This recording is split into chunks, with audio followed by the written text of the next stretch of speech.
It's High Rollers time, everybody!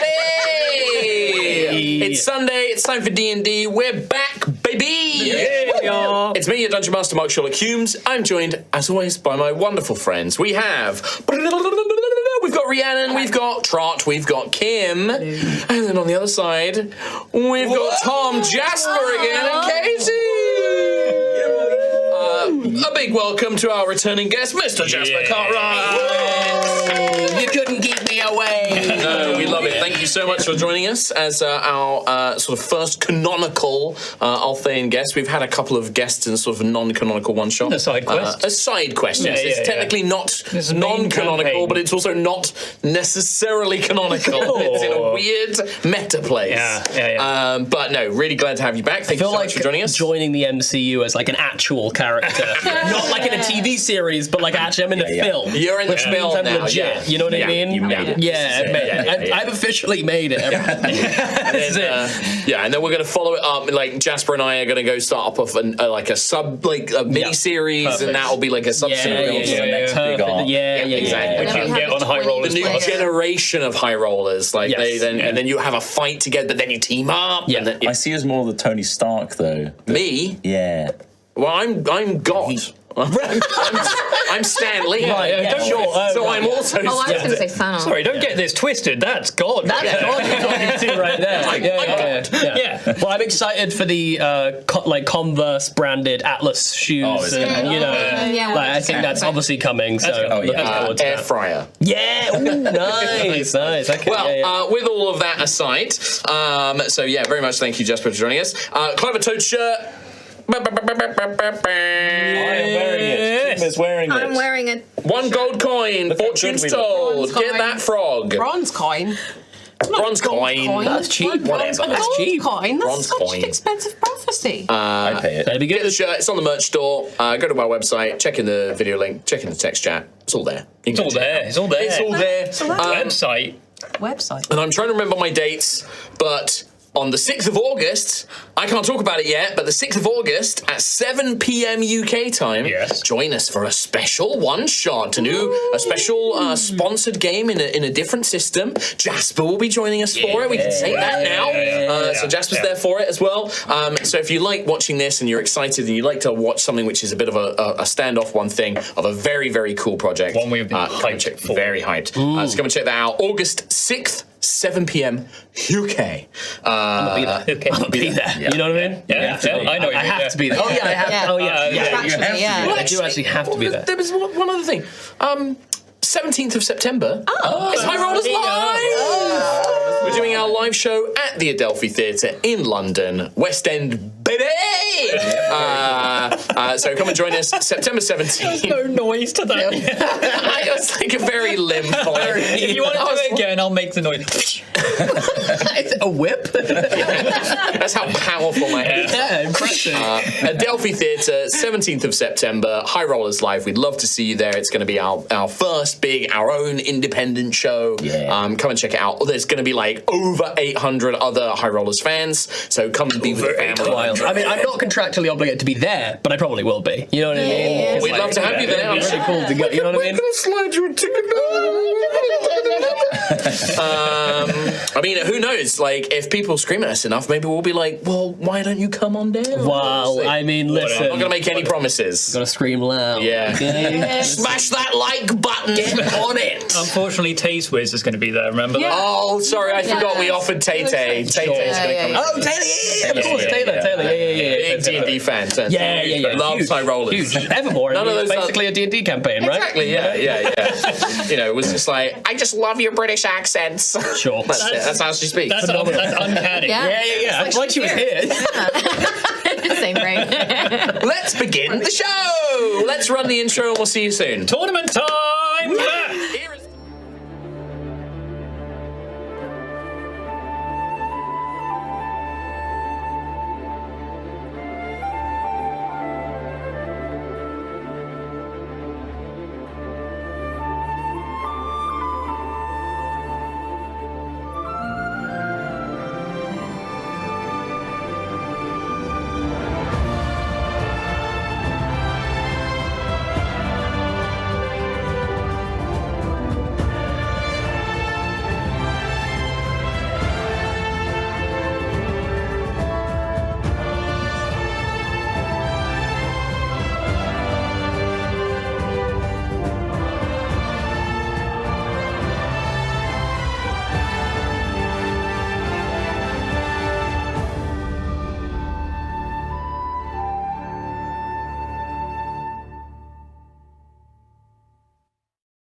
Welcome back to Altheya, the Dragon Empire. En route to the Knights Parade, the opening ceremony of the Ashen Rest tournament for the Festival of the Forge, our heroes encountered a young man being harassed by some thuggish mercenaries. Ow! Coming to their rescue, they turned out to be Atlas, Altar Phoenix, a young knight-errant from Kuldra, also seeking to prove themselves in the tourney.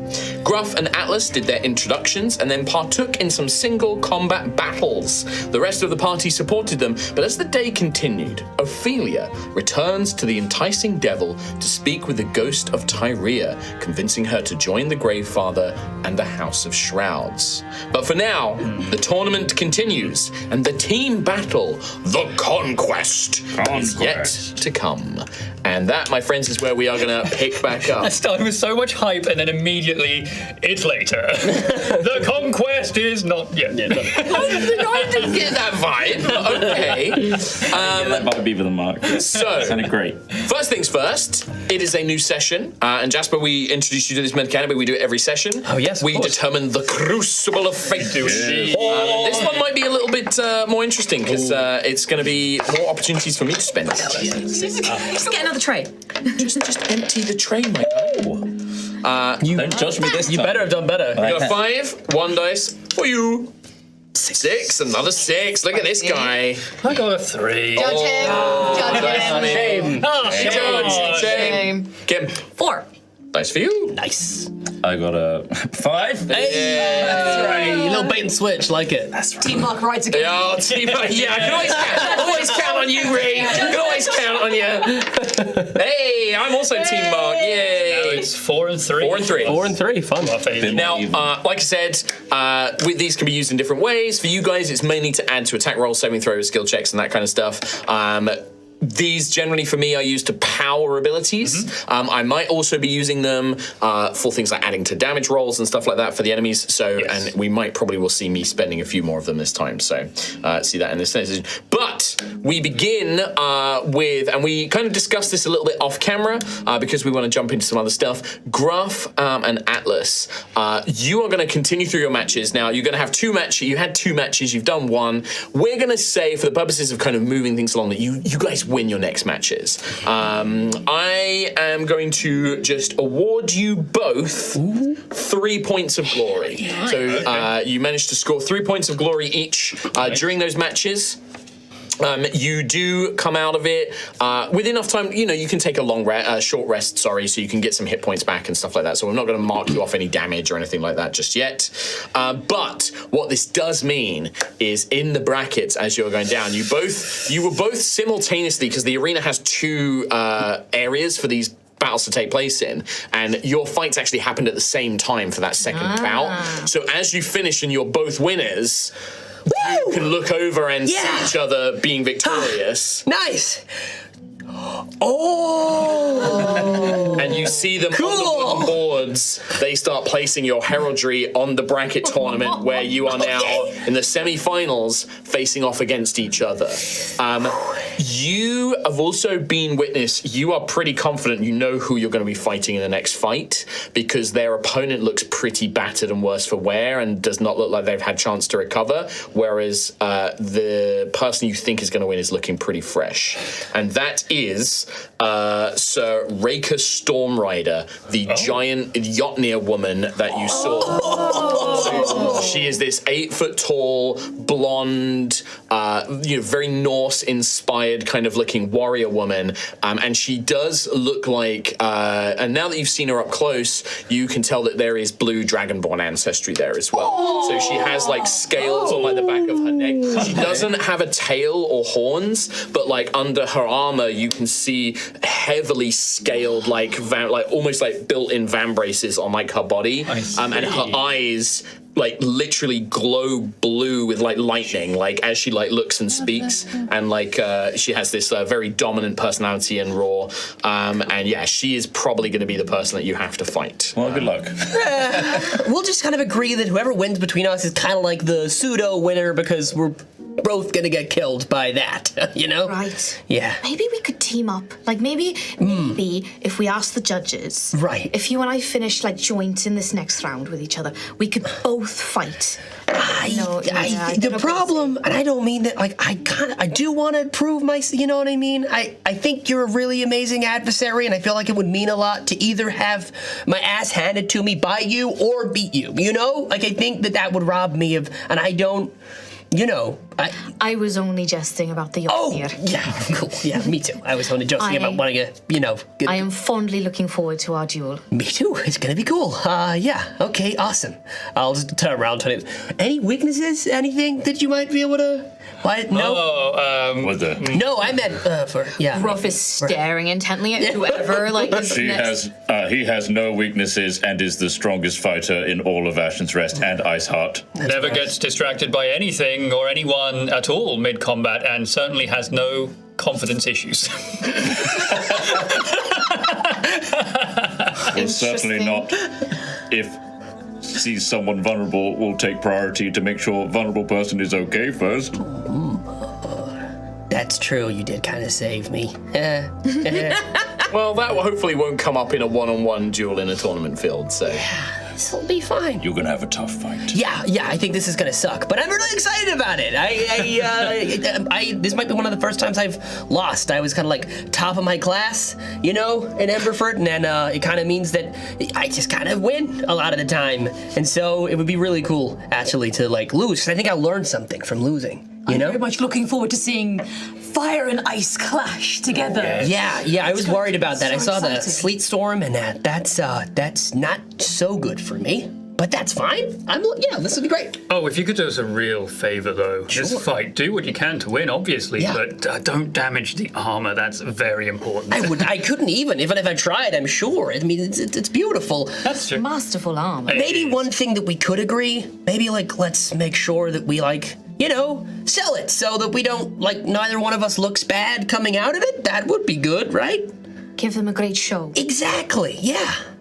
I'm of the same mind in that. Perfect. This is gonna be great. So you have only a short time before your next match. This is, anything that anybody wants to do is now the time. Otherwise, we can just jump ahead to the match. But if there's anything anybody wants to do, you have like just under an hour before the semi-finals. The last match of the night is like the last event in the tournament for today, and then everybody will go to rest, and then tomorrow will be the joust, and will also be the conquest. The conquest in the morning, and then the joust in the evening. Cool. There's nothing that Rowan particularly wants to do in this last hour. Just be here supporting. All right. Hyping up. Well, in that case, what we see is the two the semi-finals happen simultaneously, and the two of you are taken to your respective corners. Sat there on my own. Referee reminds you of the rule: no direct damaging spells. You can use magic, but not to strike or harm your opponent. There is a separate tournament for that. Otherwise, as I remind you guys, I'll clarify with the referee that spells that summon a weapon are fine. Yeah, as long as you are the one using that sure, weapon. it's not like it's not like a spiritual weapon that you're like controlling. It's if it's something you are holding and fighting with, that's the main purpose. Right. You can also use spells on yourself. Don't forget, you guys also have the glory that you've been accumulating. You can spend glory to give yourself inspiration, which is a reroll in our campaign. And can we do that afterwards? You can spend it after you make the roll. Yes, that's it. But only if you have inspiration. For this you would have to give it to you could actually no, for this you would just be able to like, can I spend glory? Can I spend glory? Yeah. You can also deal extra damage, so you can spend it to do an extra d10 of damage, which is kind of representing you fighting a bit dirty, because you're spending glory to do it. Or you can also use it to like remove conditions off yourself. So like if you get like blinded or deafened and stuff like that, might become more relevant in the conquest, but something to keep in mind. And you can also gain more glory. Remember, whoever has glory at the end of the tournament, that will represent some changes in status and things like that. So you want to unite. Remember, you are both trying to become knights. For Gruff, that means like you want to show the virtues of the Circle of the Law Hounds, but also just what you believe as Gruff to be knightly behavior. And then I guess the speech. No, I wasn't going to point it out. Don't worry. Well, we'll see. It is very clear that you are perhaps like a slightly older gentleman, so I think that would make sense. And that's the same for you as well, Atlas. Like, it is what Atlas believes to be knightly virtues, because it would be different for like what Gruff's looking for. Knightly orders don't have to be good, but knightly beliefs can be like generally things of like you fight with honor and respect. It's more lawful necessarily, right? Yeah. All right. With that, I'm not going to do a mini terrain or anything like that. Imagine that this is a large, let's say like a 60 by 60 kind of space. Like you're given like a larger space for this one. Let's go 40 by 40. 40 by 40 space. There are no terrain features. There is just the crowd around you. It is like roped off. And that's it. At this stage of the tournament as well, is there like just a sea of all these like blue banners for Gruff, orange banners maybe for you? Or... Yeah, well, I think, the two of you weren't established knights, so they wouldn't be like selling your banners in the stand. So I think really They're only just default Daisy's, colours. Daisy's banners are the only Trying to banners. hold both of them. Like, Struggling. I'm crying. So there aren't really colors, but there are definitely like people have like painted their faces and stuff. Right. And I think that like by this point, this is in the same day, but you've had a couple of matches. You've definitely both been earning a name and celebrating it. You maybe see some like people have like got very crude Gruff face paint where they've kind of been painted to look a bit like Gruff. And then like maybe flames around for the ember, you know. Yeah. Like, there's definitely this theme building, and this is busy. Like the crowds were kind of thin at the start. Most people aren't interested in the smaller tournaments, but this is definitely building up, and people are kind of getting really excited to see how this is going to go down. Yeah, I was just wondering if there's like an in-universe way of seeing, like you've currently got more glory, so if there's just sort of more. They're of this definitely. sort of I think origin. that would be the slight touch. Yeah, whoever's got slightly more glory is definitely more well known, and so there's and the chants and things like that. It's affecting. Now, those of you in the crowd are still going to be able to, in between rounds, do things like if you want to encourage one of them, or if you want to hype the crowd up. We're not going to track boredom in this. This is just going to be a straight D&D combat. So This is a semi-final. Yeah. This is so Yeah, nobody's going to get bored in this. This is just down to who can win. And you don't have to, obviously things like, you know, if somebody's down, you can just yield if you get low on hit points, and you are kind of expected to yield if you are seriously hurt. But there are healers who will try and desperately like heal people if anything happens that's unexpected. But with that, I've set like a little threshold in my head where I think Atlas is going to be like, hell no, I'm good. Tapping out. I'm out. Yeah, I'm tapping out, yeah. I mean, your threshold is 0, right? Yeah, Gruff's like, no, I will not go down. See how it Beyond goes. death. with that, shall we have you both roll initiative? It's time. Good luck to you both. Who will be fast? Oh my word. Nope. Okay. This is a mid-off, I think, I probably. got a 9. Yep, 8. All right. So, Gruff, Amazing. perhaps it's experience, you know, you've been in combat more recently, like having dealt with actual threats of the demons and the lamplighters and the gnolls and everything that you've been encountering, and something just gives you that edge to, like, your reactions are a bit faster than Atlas's. What would you like to do? So I'm gonna walk to the middle arena, or to where Atlas is. Just casual stroll. Just a casual stroll. As I stroll, this kind of armor, it kind of breaks out in oak and thorn. You saw this in the first fight, and so that will start sprouting. But then as I get towards Atlas, I'm just gonna reach out a paw. Yeah, Atlas will just stake the spear for a second and shake your hand. It's just Big a cheer goes around for both of you. You both get a point of glory. Hell yeah. Most honorable! And I think at this point, the Duke is almost sort of not a commentary, but he will kind of call out, "A fine show of knightly behaviour." But Meanwhile, the other to battle! the other semi-final, just one guy's getting like Oh yeah, and you hear like laughter, like like there's a peal of thunder. But the Duke is like very nice. Now fight! Like he's like, fight each other now. Yeah. All right, so so that would be both of your actions. You both gain a point of glory, but it goes back to Gruff. Yeah. So I guess if we're going You're in reach of each other right now. Yeah. Like you're both shaking hands, and now you're drawing weapons, So right? I've done my bonus action, or is this a new This round? would be a brand new round. brand new Your round. action was to shake hands, round. In basically. which I can case, do. I will cast Shillelagh, so a kind of Bonus a action. green glow kind of goes over Gruff, and I'll just start with a straight up hit. Quarterstaff hit. So yeah, 17 plus 7 to hit. Terrifying. Yep. 7, 8, 9, 10, 11 points of damage. Okay. Oh, wow. I will actually. I'll throw up. I'll use my reaction to. Oh god, that really hurt. Yeah, as you bring this towards me, I'll do the same thing that I did earlier, where I wreathe my. I'll wreathe my shield in a bit of flame and just sort of manage to get it in a way and turn it into more of a glancing blow. And I like the idea that it's like the flame creates pressure and heat that like almost like tries to cushion the force. Yeah, hell yeah. So I reduce that by. Oh hell yeah. Nice. 8 plus 3, Wow. so 11. I take no damage. What the hell?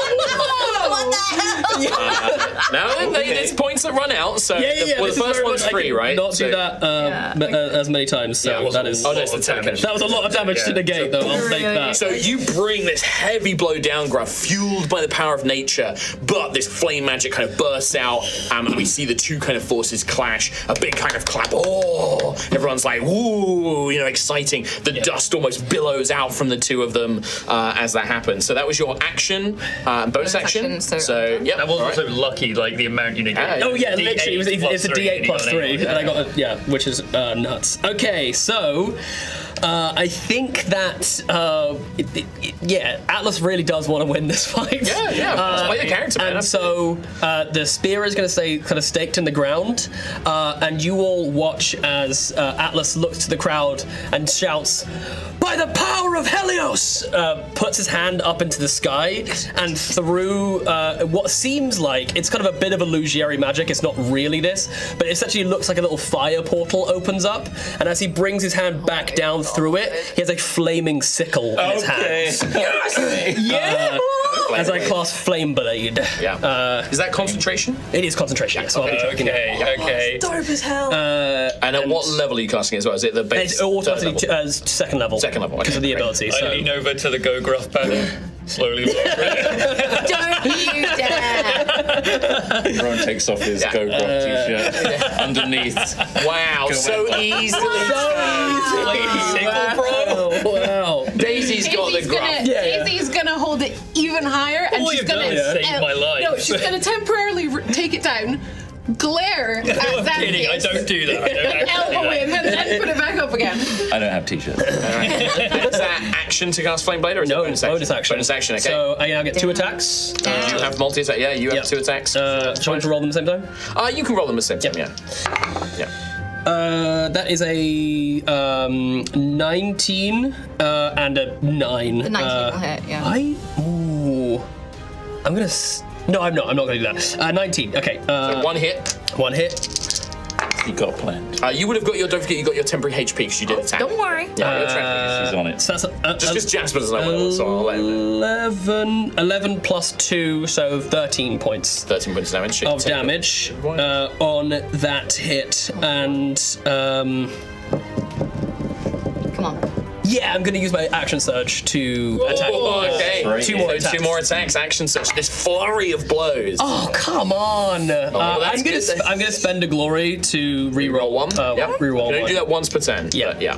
I've used an action surge on this. Yeah, there we go. That's better. So, dirty 20 and then a 13. So The dirty 20 will get me, yeah? Just 3d6. that's better. 12, 14, 16 points of fire damage. So this flame gruff, this, and it's such a blurring speed barrage of attacks from this young fighter, and this is really, I think, the first time Gruff, like, you've been fighting demons, you've been fighting beasts, but now you are fighting a young man, like, kind of in his prime, and maybe a bit where the age is, like, you're struggling, right? Just as, like, from appearances, this is, like, being battered as you're kind of being barraged by these I managed to attacks. look the thingy and then I put on the cameras. I don't know how to do that. I've taken 5 pictures of myself. So you use 3d6 for your attacks. Yes. Hey, do you want a d18? I don't, no. Because fundamentally that can't work. It's cursed as hell. No. Yeah. Hey, see, I'm trying to help you. So you've got other D6s you could offer him there.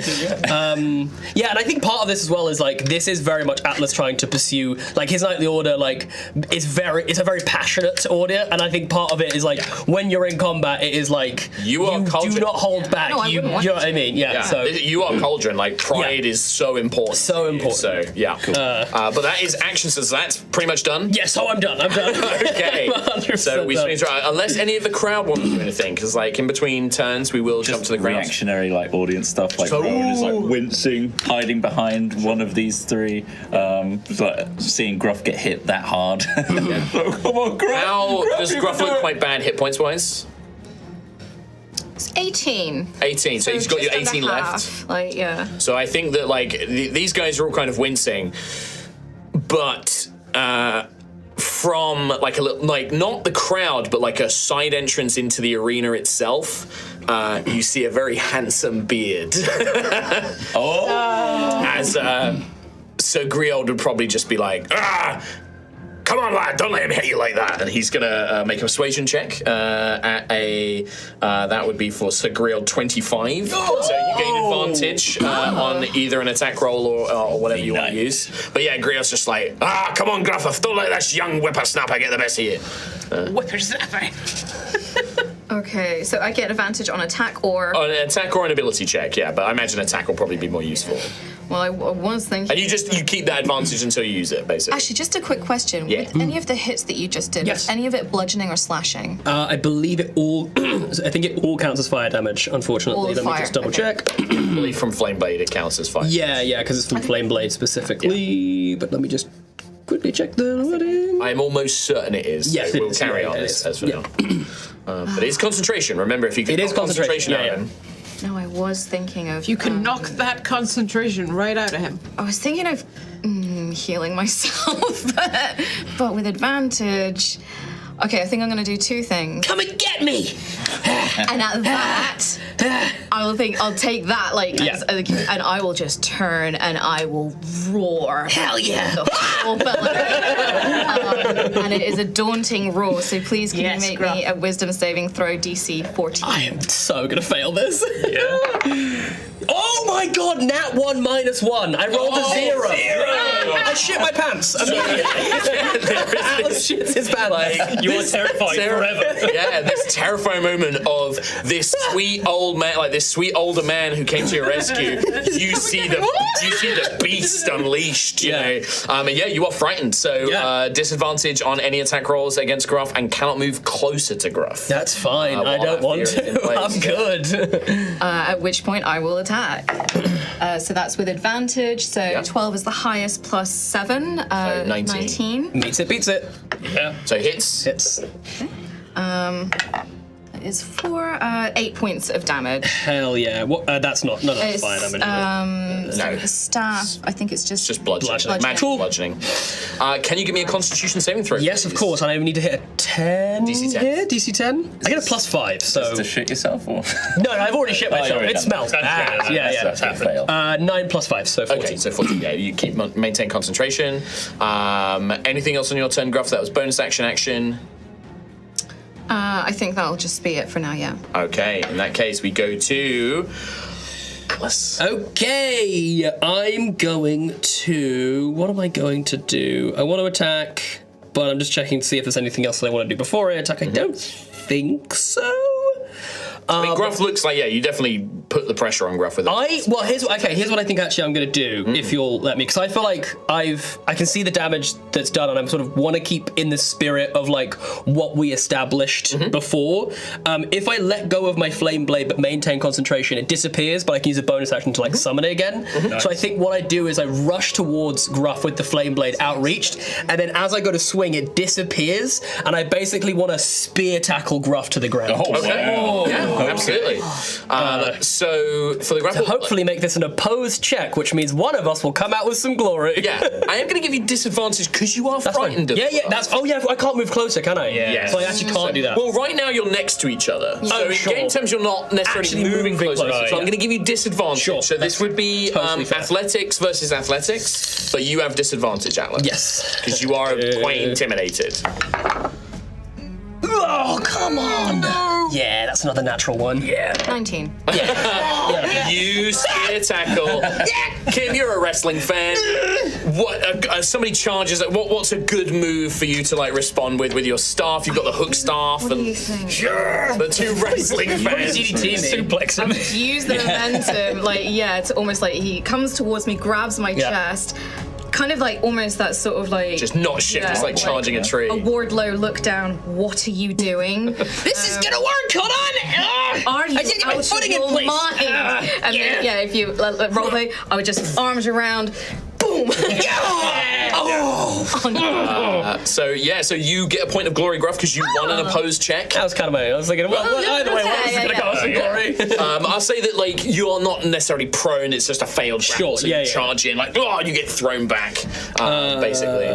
In which case, I will use. I'll just use my bonus action to resummon my blade into my hand, just so I don't like go into. I love it. That's very cool. Better weapon. In that case, we go back to Gruff, unless anybody from the crowd wants. This moment when Gruff slams Atlas to the ground to stand up, which I guess I could be seen in the crowd.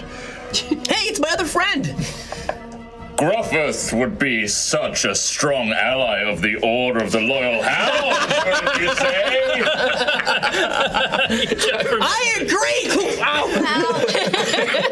I mean, is this an attempt to inspire Gruff, or are you just trying to make up for the thing you forgot? I'm making up for my misspeech. There's like people are like, like not sure if they should. Someone should let them know. Someone should. There's a loyal hound out there. Let's find out. Maybe there was. Okay. All right. Anyway, Carry on. Sorry. Gruff, your turn. Oh god, I kind of want to do something very silly. Do it. This is the chance to do it. Yeah, go for it. I would like to cast jump on myself. Hell yeah. And I want to jump, but I don't know if I'm really allowed this. I kind of had that dragoon thought of my head of jumping and then bringing the staff the staff down. Yeah, but of course you can. Jump. It's an action to cast. Yeah, so I don't know if I can really. Well, what I'd say is you can do it. You would then jump up in the air. And I would say, in true dragoon fashion, maybe you come down next turn. Okay. You'll take some falling damage because you don't have slow fall or anything like that to reduce damage. What is your strength score as Gruff? Oh, it's just a flat. It's 10. It's just 10. That's great. So jump spell, I think, triples your my jump. So I think that you can jump about like 15 feet up in the air. Yeah. So you jump vertically straight up. I move 30. No. Technically, you would get an attack of opportunity on this. I would. That's But so with true. it has disadvantage still because you're still frightened. Still frightened. So disadvantage. And you're prone, right? Like, Narratively, I'd say he got back up. So so disadvantage, attack of opportunity. Oh, 218. That was technically cocked, actually. I'm going to be fair. Okay. That was cocked. Still so 16? No. 16 is not enough. Okay. damn. Do you make wisdom saves on your frightened? I think the it lasts until the start at the or end beginning of of next. next- It's one turn, basically, I think. Oh, I thought it was like a repeat on the beginning of every turn, maybe. But- Until the end of my next turn. Oh, Okay, so I so won't it'll be be frightened now. on this next turn. So I start now. So and it basically, so you watch as Gruff just leaps 15 feet in the air. You try to swing, but just goes launching past. Gruff is going to be 15 feet in the air on your turn. Sure. And then on Gruff's next turn will land. This is a one-off. Like is very silly. we're not using this in jump normally. This is very silly. Well, in which case, I think there's literally only one thing that I can do. Oh no. There's only one thing that makes I sense. had forgotten I gave you that. Well, no. I could do that. I could. Or you do can that. save that No, for- I'm going to save that. Okay. But I am going to use my telekinetic movement to bamf the spear back into my hand and just hold it straight. Oh, nice. Yeah. I was mostly thinking about the visual. So- I was not thinking Yeah, about no, the same. actual, I'm like, woof. So you would let go of the flame blade, maintain concentration, telekinetic. Telekinetic. That's my action to do that. So Technically, like a held attack. this is like Yeah, I'd say this is going to be like a held attack, Yeah, this is basically. me bracing. But what I'm going to do is for both of you, and hopefully my hope is both of you hit each other. That's with what I this. think is gonna happen. That's what I think is I'm gonna going to happen. give you both bonus damage because Gruff is going to be falling, which will add momentum to the strike. You are going to be stabbing Stabbing. Gruff as they come down, which will add power to the strike. This is gonna be great. So Gruff Both jumps. hit though, it's like the tips of the spear. I'd say if you roll the exact same number on your attack rolls, Yeah. it cancels each other out as you bounce off each other. Obviously, a shot. And then a shot. Yeah. Everyone in the crowd's like, If you roll the same number. So I would like you both to make a single melee attack against each other. hell yeah. I'm gonna. Yeah, just do it as a flat roll, no advantage. Just both of you roll a flat d20. Oh my God. Plus your attack bonus. Come on. Terrible. 17 plus 7. So that's going to hit. No, 11. 11. Yeah, 5 so you're like, ha ha! This is a bad idea! As Gruff is falling, there's almost like, as you move down, you train with ice divers, man. Like, Gruff knows how birds swoop in, and you wait for the last second, roll your body, completely bypassing the sphere, and actually bring the quarterstaff slamming into the side of Atlas instead. Can you roll your damage for me, please? Hell yeah. I'm going to give you a bonus. Sorry, Atlas. Okay. 9 points of damage. Plus another 9 points of damage. 18. That's rough. That's really apt, because now we're both on exactly the same hit points. Oh, Yeah. but that is going to be Gruff. But Gruff, you are going to take some fall damage, as I said. So I'm you're gonna going to lean take over to 6 Daisy. points of fall damage. Lower the Atlas banner. Take off the next t-shirt. It's back to Grunt. He's like so How many are you wearing? Do we get any glory? Oh, that's you pretty both cool. get glory points. Yeah. Both get glory points. I'd say, Gruff, you can have an extra one because you did land the hit. Yeah. I landed it. Also, did Yeah. you add one from... Anything in the last pencil time is you what did- I've got Okay, in this yeah. fight. Yeah. So sorry, how much damage did you take from falling there? 6. Okay. Yeah. And you've added your temp as well, right? Because you did attack and stuff. So the 4 took, so it was 2 points 2 of points damage. damage. Great. All right, then it is technically Atlas's turn because that is on your turn that happens. Wild. First things first, it is time to second wind, baby. Oh, really? Oh, yeah. Okay. Fighter. 10 points back. Gruff. That's a whole round. That's rough. That's gruff. That's Pretty gruff. gruff. That's gruff, buddy. And He's going to hit. Yeah, I've still got a hit. That's the thing. I'm going to use I'll use my spear, even though I've still got concentration on the Flame blade. on the flame blade. 2 attacks. 2 attacks, yeah. No advantage or anything. No So you advantage. can roll them together. Oh, man. Okay. 18. No. Armor of Oak and Thorn, please, hit by 2. Wild. So was that both of neither of them more high than an 18? Neither of them are higher than no. So the armor this time, that green energy, that kind of almost looking like full plate, but now it kind of matches the armor of Ilana Vidante, just deflecting these blows. Like, these are solid blows, Atlas, but like this magic is making it so hard to strike. Come on. And I'm going to use my movement to move away. Okay, so you so I take will some take movement away, an so I'll take an opportunity attack. 19 plus 7. Yep. Okay. These rolls. It was only a 1 plus 4, so 5 points. 5 points of damage. Okay. Okay, so how far away do you from Gruff do you want to Just like 15 feet. I just kind of essentially like taking a minute to like reset So you kind myself. of like double back up, so you swing, you take a whack, but then you kind of move back up. Yep. So 15 feet separates you. You are no longer engaged in melee combat with each other. Gruff, it's your turn. There are 2 voices inside me. Which is louder? One says heal, the other says cast enlarge. Oh my god. Oh my god, I mean, What's your HP? my HP is. I think, maybe Gruff's conservatism comes in here and he is going to cast Vote Story. he's going to vote for Glory. Sorry. It was a wasted vote. Yeah. No, he does not do this. This is not canon. No. Don't at me. No.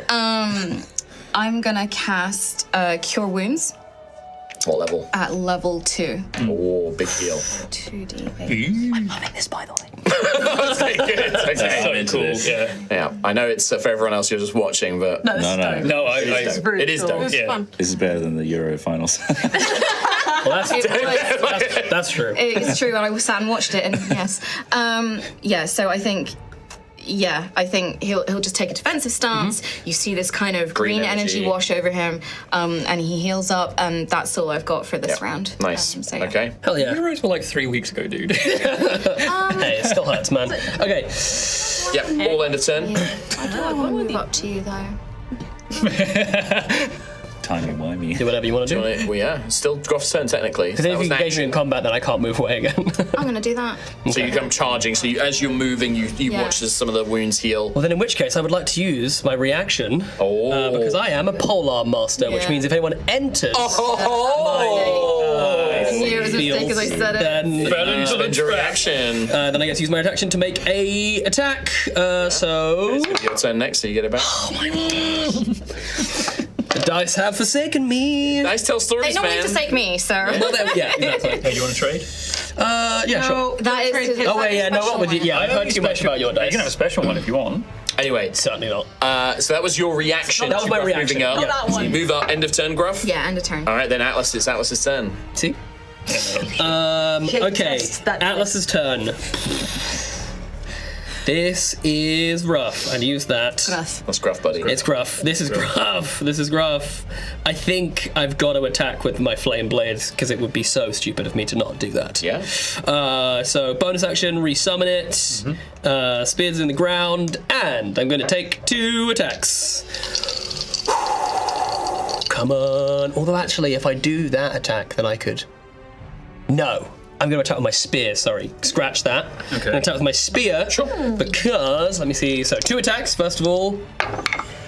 My God. Oh, wow. Yeah, 2 and a 5. You need That's some new dice. horrific. Get this man new dice. However, I can use a bonus attack with my Polearm Master again to make an attack with the butt end of the spear, so it doesn't do the same amount of damage, but that's a 19! If that's goodness for that. Plus 6, so 25. I am going to add a little juice to this, so on the tip of my spear, a little stream of fire comes out. It's like whack you in the face with it. Rockets everywhere. It's just rockets everywhere. And then I get to add a d8. So this is plus. Okay, plus. Yeah. That is 6 plus.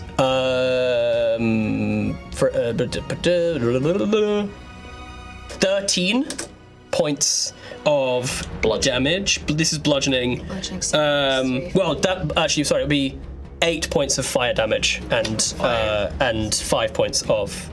So reduced to 2, so 8, 9, 10 points of damage. Yeah, because your armor trait reduces some bludgeoning damage. Oh, because of your temp, I guess that's even more reduced, right? Yes. Yeah. Gruff's hanging in there. Okay. Hold on, it's close. It is Yes, well. pretty That was close. action, bonus action. Action, bonus action. You're pretty much done. I'm good. All right, Gruff. It's close. Come on, Gruff. I get my reaction Gruff. back now. I've got a reaction Yes, back. you get your my reaction turn? back, yep. Okay, good. Go on, my son. Go on. Back of the net. Feels Gruff, cheering. like Kim is just like. It's because I don't have double actions. I just have one. You're going over the fucking ambulance. I don't think that would be very gruffy, would it? I'm just trying to think if there's an opportunity to get us like more glory points because I think what you said about like let's Trying to give sell them a it, yeah. show like it really Yeah. resonates with Gruff and so I'm just trying to think what I can do that gives a show. I mean, if you're a willing creature, I can throw you 30 feet. Or that would be If kind you're of a fun. willing creature, Yeah, I can Throw each other. Does that work? throw me. I want to be thrown. Throw me. There's no way I can. No way. You're way too heavy, I'm afraid.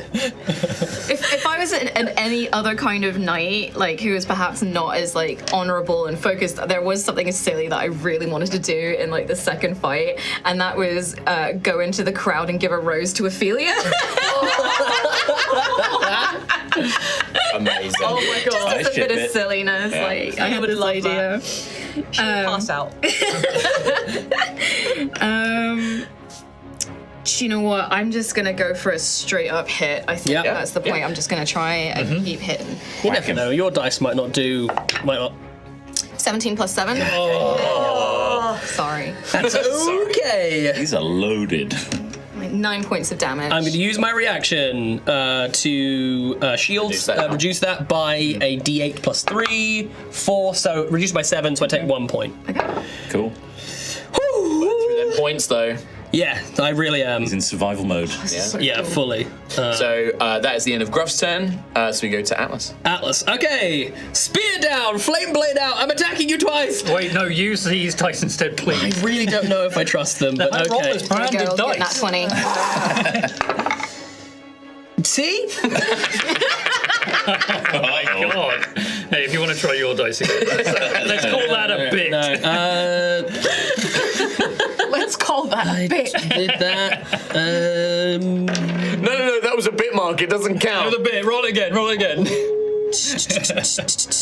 No, that's it. That's all I got. Well, I can use recovery to absorb a little bit of ambient heat and gain one of my points back. Friction being built up around you, kind of. Whoa! All right, See? Grufford. Conquest. Just wasted 2. Just rolling 20s over here for nothing. You gotta save those, dude. I know, You're gonna roll save nothing but mark. 1s and 2s now. I am now. Hey, watch this, by the way. It's gonna happen. Oh. Yeah, see? Maybe it's Actually, I would have hit with one of them. I would have hit with one of those, to be fair. This is This man going through his dice back. yeah, I need to dig I've done back. that before though. I'm Dig like it burned. It doesn't do anything. They're dice. They're meant to be random. This one rolled me like 2 nat 20. They don't know. These roll all sorts of things. That is what they know. Get a new set out. Yeah, we're good here. There we go. We'll try these ones. You know me. Let's bring a little bit more magic into this. I would like to cast Entangle. Okay. Ooh, Yeah, it's not directly offensive, so like, as in it doesn't do damage. So Yeah, so DC. Gruff will spin his staff, slam it on the ground, and vines and weeds will grow in a 20-foot square all around you. Okay. If you could make a Strength 15 saving throw. Strength 15. Okay, here we go. Yes! Can't hit 22. resisting these things, yeah. So I like to imagine that this is maybe the flames that are building up. I was going to say, around. yeah, I'm literally like weed whacking right now. Just like as they Just reach burning them for away. you, they burn away as Yeah. they reach towards you and stuff. Unable to strike, unable to grip. These mossy, weeds and things growing out from the dirt try and grab onto you, but unfortunately does not count. So that is your action, Gruff, to cast Entangle. Anything else? For me, baby. All right, we go back to Atlas. Yeah. Okay, I'm going to Here we go. use. Let's try and do something a little Crazy. crazy. Spicy.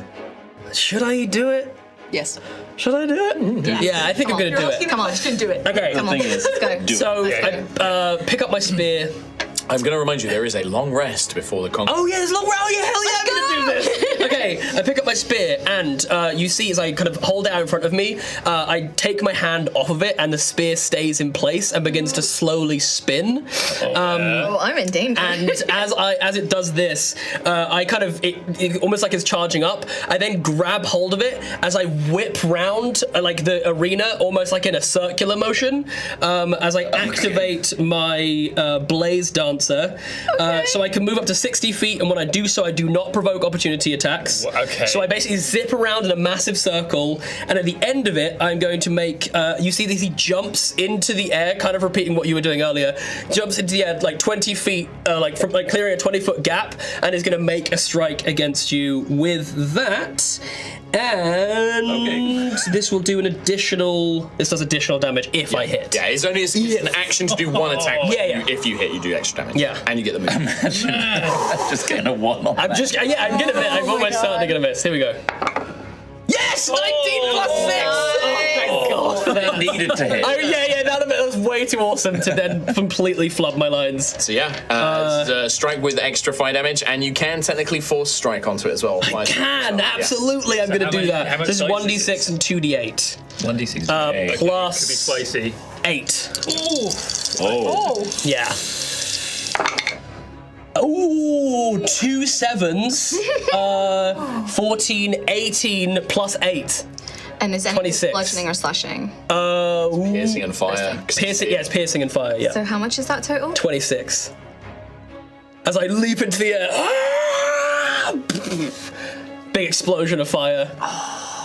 So cool. It's over. I think Gruff just lost.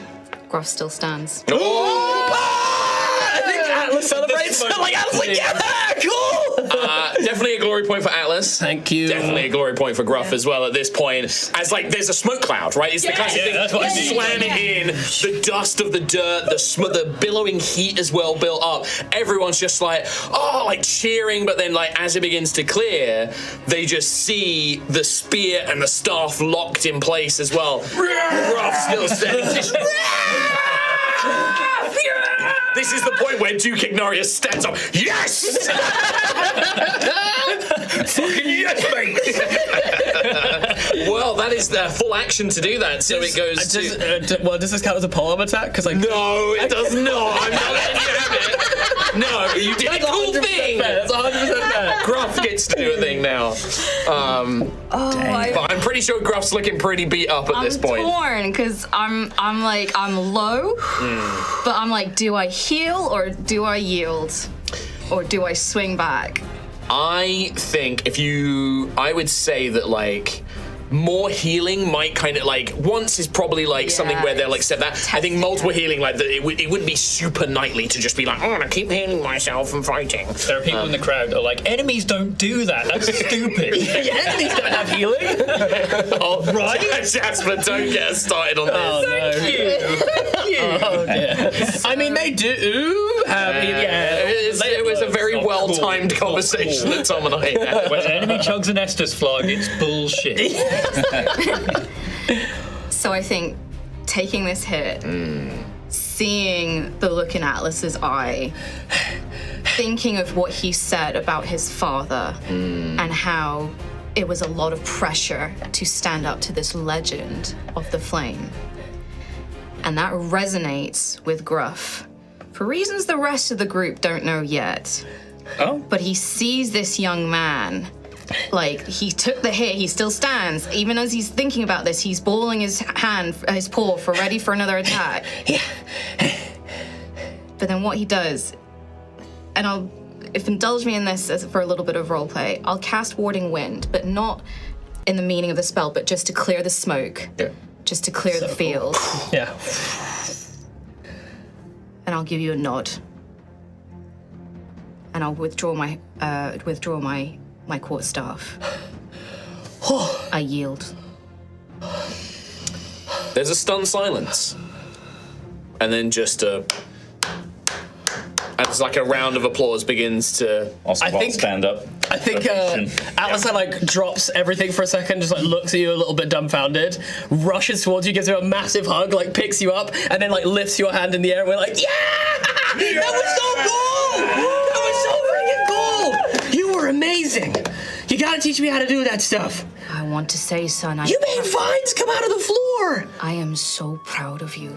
And if I was your father, to see what you did. Do you want to be my dad too? I can have two dads. That'd be fun. That would be a great honor, but take this moment, son. Take this moment. You won. Oh, cool. Crowd just absolutely going wild. Mixed in with Ember, there are... Cheer is not necessarily the right word. But there are eyes on Gruff. This is not just... This is a victory for Atlas, for the Ember of Helios. But there is, especially from the older audience members, like the young people are so hyped. What a thing, and he's won, and he looks so cool, and like there's that thing. But the people with wisdom, not just like the warriors, but like people, there's a knowing look in Gruff's direction of that sort of like, yeah. And that quiet moment. But yeah, so you get the glory point, Atlas. Absolutely. You won. Okay. But I think that, with that, Atlas will progress into the final. Yeah. Oof. I guess this is one of those things where you lost with so much honor. Truly. Yeah, this isn't really a loss. This is like Atlas has won, right? But Gruff has not lost. Is very much the thing here, and is very much in the spirit of it. This is exactly what these tournaments should be about. That bout will probably be remembered in Ashen Rest for a very long time. Yeah. I also want to point out I was in so much trouble if that didn't work. Truly, I was running out of stuff. Well, I know that it's going on. But if you can take a quick short rest on your character sheet, because you have about like just under an hour to sit down. Oh my god! As the arenas are kind of rejoined together into a much larger kind of fighting ring, because you've got a final fight to do, unfortunately. Can I short rest as well? Yeah. Well, you are done for the day, thankfully. But yes. So am I not fighting in the conquest? Conquest is tomorrow. Oh, sorry. Yeah, it's tomorrow. It's you get a second day. Rona will wait for Gruff to rejoin and then give him a big hug.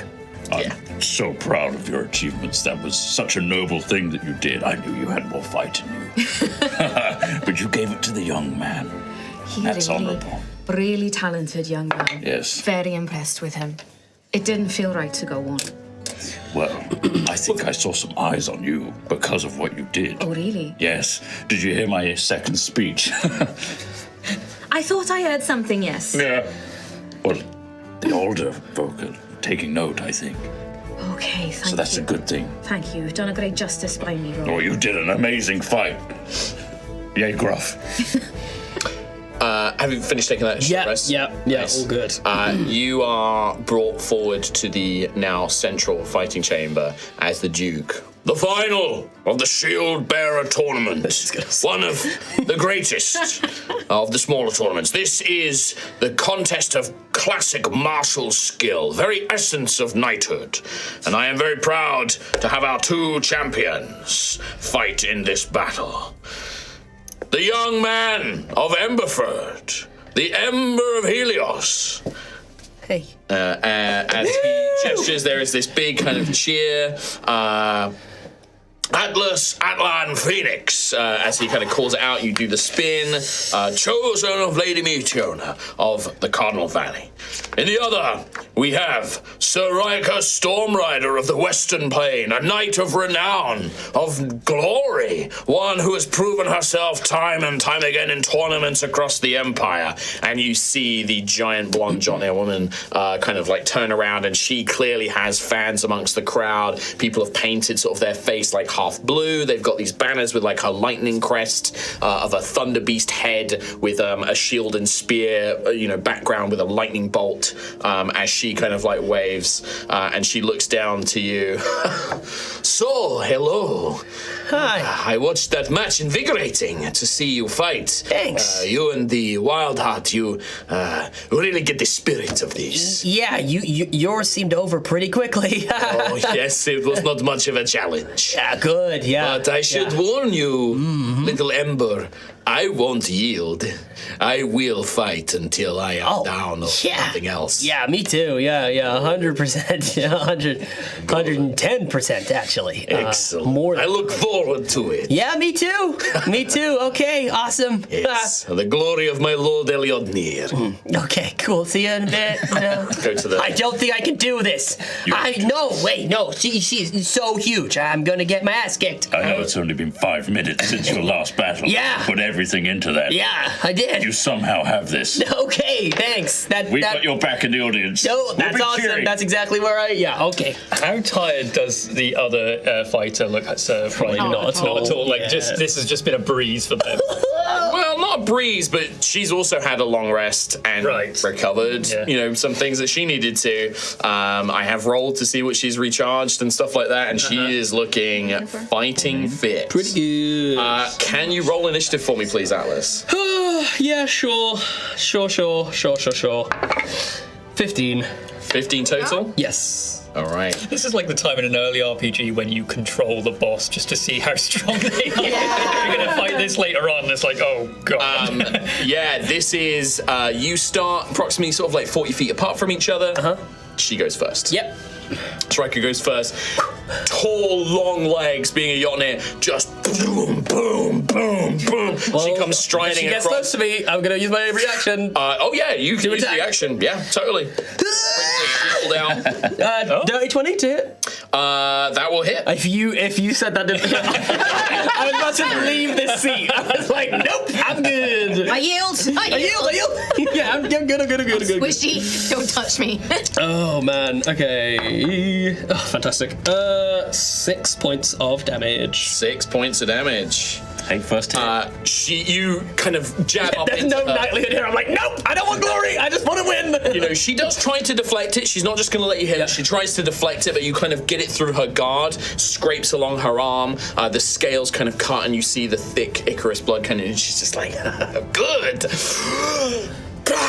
And lightning blasts out her mouth as she breathes lightning. I need you to make a dexterity saving throw, please. Oh, I'm so good at those, wearing a full spadama.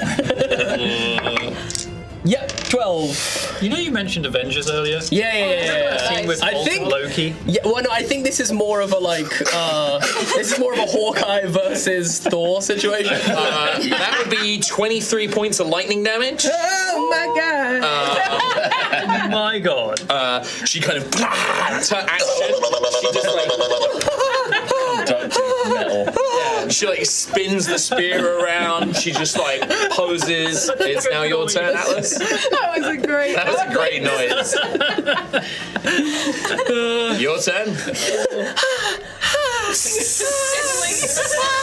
The afro like even below now. Like, I put the spear down by the power of Helios, and I reach up and grab the sickle. Okay. Oh god.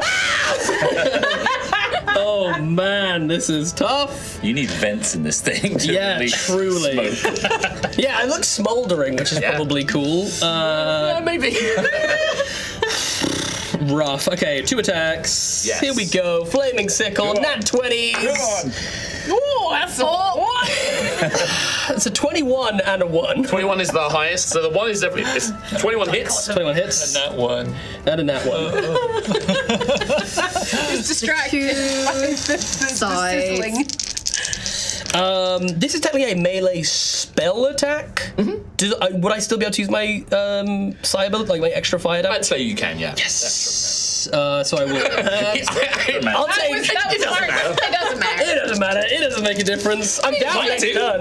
I could roll like dog shit for the rest of this and like keep missing. Yeah, we don't know. Yeah, but I also roll like dog shit. So 3, 6, 12 plus 20 points. 20. Wow, that's pretty good. Nice. Not like this blazing strike, fueled fueled with flame magic. Oh, you burn hot, little ember. Oh. Edison? Yeah. Yeah, keep it up. And I think for the sake of I know I'm almost certainly gonna lose this, so I'm gonna go out in a blaze of glory. Yeah. And as I do this, I'm gonna do the same thing that I did before. Where I'm like, I turn my back and I'm like, see what I can do. Who's next? And I'm assuming I just get clubbed around the head or something. But if you turn away from her, she's like, no, you turn and face me. I'm not, and she'll wait for you to. She's not gonna strike you in the back. I don't fight like that. Yeah. Woo! Oh, okay. And then Never turn around. And then as soon as I turn around. Yeah. So when you do, eventually, she will take her action, which is 3 attacks. Oh my goodness. Yeah. No, in actual fact, she bashes you with her shield first. I'm looking at Gruff like, what's you, bro? I am. Actually, She cares more about winning than glory. I'm going to spend a point of glory to re-roll that attack. Okay, yeah, love that. From a 1 to a 2. See? It doesn't matter. But it did go up. Yeah, it did go up. So have gone down. you duck underneath as the strike is too wide. She is going to try that again. That is going to be a 21 this time. Yeah, that hits. Just a little bit. Little bit. That's only 6 points of bludgeoning damage, but then I need a strength saving throw, or you are knocked prone. Ooh, okay, well, I'm good at strength, he says. Come on. Why did you say it, dude? 10. You are knocked on your butt. And there's attack as well. And then a 3rd attack, which she now has advantage on because you're prone. Wow, no glory Natural she one. has. Different dice! Different dice! Nat 20? We need a crit anyway, because we do crit rolls. Maybe a little bit differently. Oh, what is this? 10 out of 10. No. We do the crunchy crits. We do max damage and roll again, unfortunately. You're not gonna. No. Well, no way. Actually, let's see. Well. Well. How many dice are you rolling? He's got a lot. He's massive. That's a lot of math. It's a lot. 31 points of piercing damage. Yeah, I think got that's anything? the. Yeah. I can reduce it, but I don't think I can reduce it by enough. Do you want to try? No, I can't. No. 11. Was it 31? 31. Yeah, I'd be 5 short regardless. Ooh. Yeah. You feel this piercing spear. Oh, that's fine. That's fine. The spear comes piercing down. It is like a bleeding wound, like as it like stabs in, you feel your consciousness begin to fade. Reiko will turn around like, healer! He needs healing, I win! And will pull the spear out and does put her hands over the wound to like staunch the bleeding and like is gonna try and hold it there for you. I'm gonna, because I'm trying to be badass just before I pass out. Well, you don't have to pass out, you're just rendered out of the fight. Yeah, sure. Well, I think as this thing is like pierced through my skin or whatever, I take my gauntleted hand, I kind of grab hold of the sword and like pull myself up a little bit and I go, good fight. I'll get you next time. And she'll just sort of lean in and be like, get stronger. I want to feel that fire burn hot. Burn hot a little ember. Healer! And she kind of calls out. And she'll keep it pressed down. One of the priests of the church runs out, administers I'm going to healing. willingly fail all my death saves to make her feel bad. No, I'm trying to. You don't get a choice because they cast kill wounds on you. It's only going to be 6 HP, but you are up and conscious. That's fine. I imagine there's still like talk in the audience of like this against the giant. You're still holding strong against them, like David and Goliath, like thing.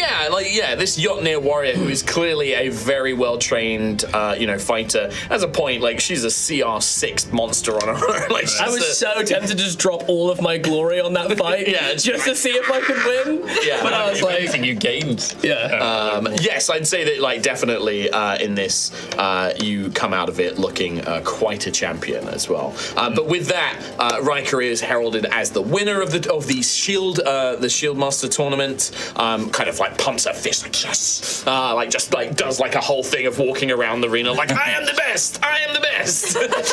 Very much is about winning. How many people in the audience are like, they've won? Well, there's definitely like her fans are like and then there's people just like, okay. I mean, she's probably not she doesn't win all of the tournaments. She's just very experienced. So people are pretty excited and hyped.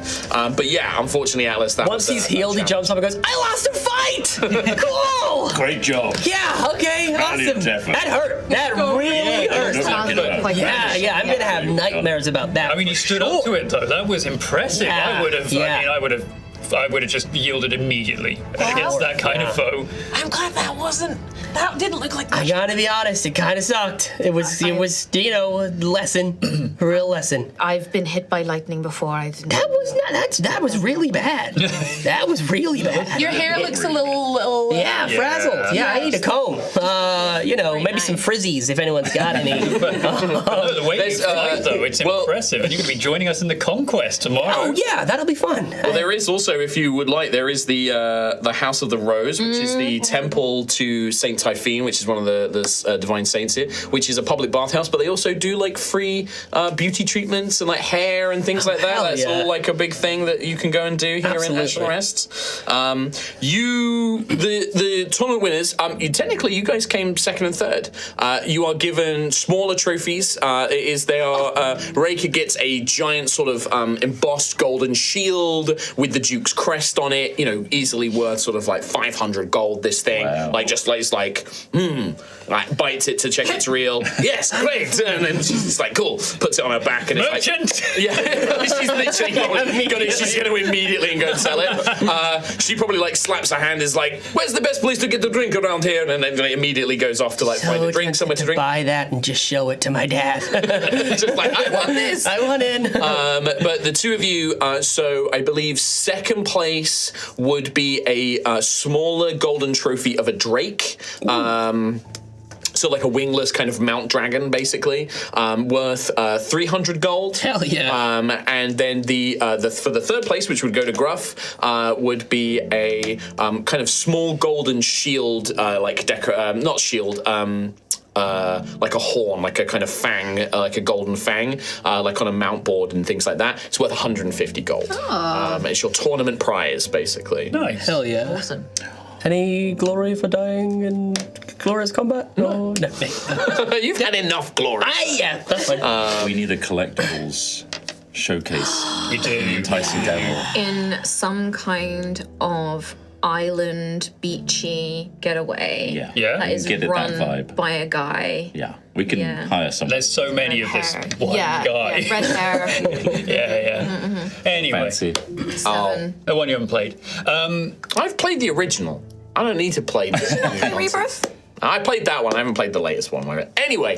Out of interest, Yes. because obviously Glory is being tracked separately to the actual tournament itself. Is Yes. there an idea of where people sort of ended up glory-wise? Well, what are you guys currently on?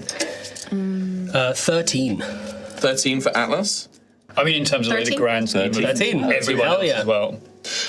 So in the tournament, Gruff and Atlas are definitely ranking pretty high in the glory department. Nice, okay. A lot of the other you guys, I think that exchange of you guys encouraging each other and trying to make a show of it and things like that have definitely put you kind of ahead of the majority of the crowd. Now, obviously, there are a lot of high-level elite knights in this as well. They're kind of topping. Oh, I'm looking. If I can get in the top 20 here, I'll be pretty happy. You know what I mean? Definitely looking in that kind of top bracket. You're like looking at like top 10, underdogs. top 20 kind of thing. But also for people that aren't already knights, most of the established, you've got more glory than some established knights have. So you are definitely ranking in there. Like this is going to definitely draw a lot of attention for both. It's one of those, like the audience, like of all the matches they're talking about that they've seen that day, like if a lot of Gruff people- and Atlas's match is the only match anybody's talking about. Like that, like I'm not like that. That is going to be a match that will spread out from Ashen's Rest as like a thing. Like it was like people were so hyped about it, and it came so close, and the events that took place. Like most of the matches, like Reika won, and most of her matches were like that, like two or three hits done. Yeah. Done. You know, Yeah. whereas Those you chokes. really had like a clash of a test of skill of equal kind of skill. Even like some of your early matches, like they were a lot more sort of one-sided. Yeah. Okay, nice. But you now have the rest of the evening, and like so, we open up this to the rest of the team as well. Like you have, there is no more planned celebrations. There's no more planned matches or events. But there is generally up at the Ducal Palace. There will be an evening of dancing at the balls, at the Duke's Palace, which you would be invited to. All of you guys as heroes of Ashen Rest, and you being a representative of Lady Meteona as well, you would certainly be invited to that. Not all of the knights and knight errants get invited to it, like a lot of them do, but you guys definitely get invited to that. Or you can take a quiet moment to, go and bathe and have some food and stay in a nice inn or whatever you guys wish to do. Well, Atlas is covered in his own blood currently. So I think Atlas is gonna head to the bathhouse and be like, is anyone else? I'm gonna go and get cleaned up. We should help you get in because we've got good standing there. Oh, cool. We yeah. defeated some evil spirits. Oh, sweet. And so we're in the good books. Yeah. So you might get a discount. That would be amazing. That would be great. We'll try. But I'm probably gonna try and check out the ball. I should probably represent my lady. If there's no one else there, and God forbid, someone else from Emberfoot is there representing the other. Anyway. Eyes out. Well, I was thinking that maybe balls are not my kind of thing, but maybe I should go to see if there's any of the members of the Loyal Hounds there and see if I can, Oh, yes. I guess, pick up on today's fights and see what they think. Oh, I'm already hearing good stories about that fight between you two. Yes. It's all anyone is talking about. Everyone's talking about it. It was one of the most impressive fights I have ever seen. Incredible. I haven't seen many, sure, but some of the moves you both did, incredible. And I can't wait to see what you both do together in the conquest. I'm excited tomorrow. to see what you do. I mean, you had some cool stuff when you saved me the other day. Like, I'm excited. I'm really. I can't wait. But as for the ball, I mean, dancing isn't really my thing, thinking back to me and Ophelia dancing in a particular side quest. But there might be some people there that yes, I would prefer to skip. So I will head back to the inn, the Enticing Devil, for tonight. But if you do want to go there, enjoy yourself. I'll pocket some food and snacks for you. More snacks. Wonderful. I'm at snack count 2. The snack tracker.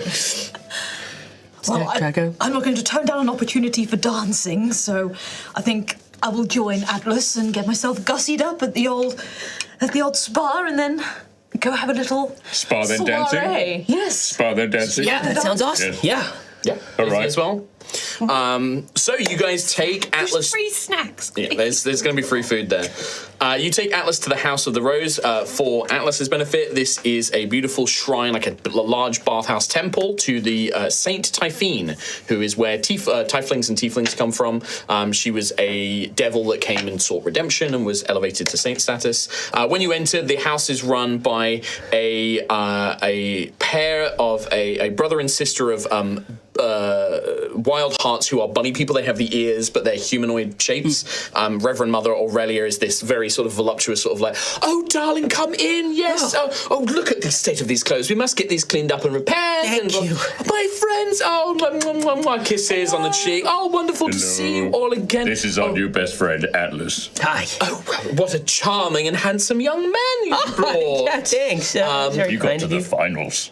Oh, in the tournament, yes. Well, we saw you do your lovely introductions and presentation. Both me and Dandeli were very impressed. Wonderful. Well, is there anything we can do? We can have the baths are ready and prepared for you. We can make sure these clothes are washed and repaired. Thank you. Does anybody require anything We else? want to look good for the ball. Of course, darling. Yes, not a problem at all. Not a Yeah, problem at all. that would be great. I will have Dandeli. We'll do nails and hair and cleanse your faces and things like that. I will sort out your clothes, darling, as well. So cool. Yes. Can I get a shave? And you see that he's got like the tiniest amount of like fluff on his chin, just like truly like 4 hairs, like maybe. Oh, wow. Aurelia will say, "What a display of man!" And she'll like go down and be like, "Oh, this is so rough. Absolutely, we can Thanks. have this Okay, all awesome. shaved clean." Yeah. Well, no, I think that like when that shave happens, like it's almost like she lathers it all up. Yeah, like it's yeah, almost yeah. like make and it's definitely trying to make you feel like a really manly, cool guy. Yeah. Like she's like leaning in, she washes the hair, eases the frizz, and like tones it down. Always complimentary, whatever it is, always complimenting. I love this place. This is awesome. Wonderful, The right? hot bath water is refreshing and everything. And yeah, clothes are repaired. Any holes or damage to anything like that is all fixed. Armor is clean. Can Gruff ask for his beard to be done like Sir Griald's? Dandeli is like, oh, well, of course. You know, I was the one that did it for him this time. So yes, of course, we can do a similar thing. What an honour it was for you. No. It's fine. But yes. Or come here and like brings you down and like brings out some like decorative gemstones and things like that and does them all up as well. And what about this mane? What are we doing with this? Slicked back, or are we leaving it as is? Or Well, I normally prefer it au naturel. Why would you say it in that strange way? It's the term I heard somewhere. I joking. just heard it somewhere. Yes. But I suppose for a ball, I should probably look fancy. I don't know. Well, you know, it gives you such a fine silhouette. Maybe we shouldn't mess with it too much. But let's get it all nice and clean, and we'll fluff it all out. A lot of tangles in it. Does exactly that. Detangles it, frizzes it, fluffs it all out. Looks beautiful by the time it's all Gains like more volume. more volume, always more volume. And yeah, you guys make your way up to the Ducal Palace, those of you who are going. I don't want to spend too much time, but there are definitely a couple of like quick things. You do see that there are various knights there. You, Atlas, would definitely recognize that somebody is walking around. They're kind of trying to avoid you because they don't want to get too caught into it. But you would recognize a young female wild heart, kind of cat ears and things like that, red hair, like bright red, dyed. You know it's dyed. That it's not natural. But you see, it's died. Knight Errant Raura is her name, and she's the Knight Errant for Lord Meteornir. Yeah. So your sort of rival in Emberford. She wouldn't be a lady; she would just be Raura Ferosa. Oh gosh, it's just the way you said it. You know it's Sass. That's important to Alice. You know. I love the sass. So But the thing I do want to focus on, and you know, We definitely have a moment where we're, you know, in like the big group dance where you're like you swap partners. Yeah. We have a moment where we come together and we're just like staring each other down, and then we go on to the next one. I'm like, hey, how you doing? got like the cat ears and like, Yeah, like just their ears go down. And, like, My afro just catches you can on see fire. kind of you can see the roots, and she's just like, hiding them. I can see your roots. As I move away.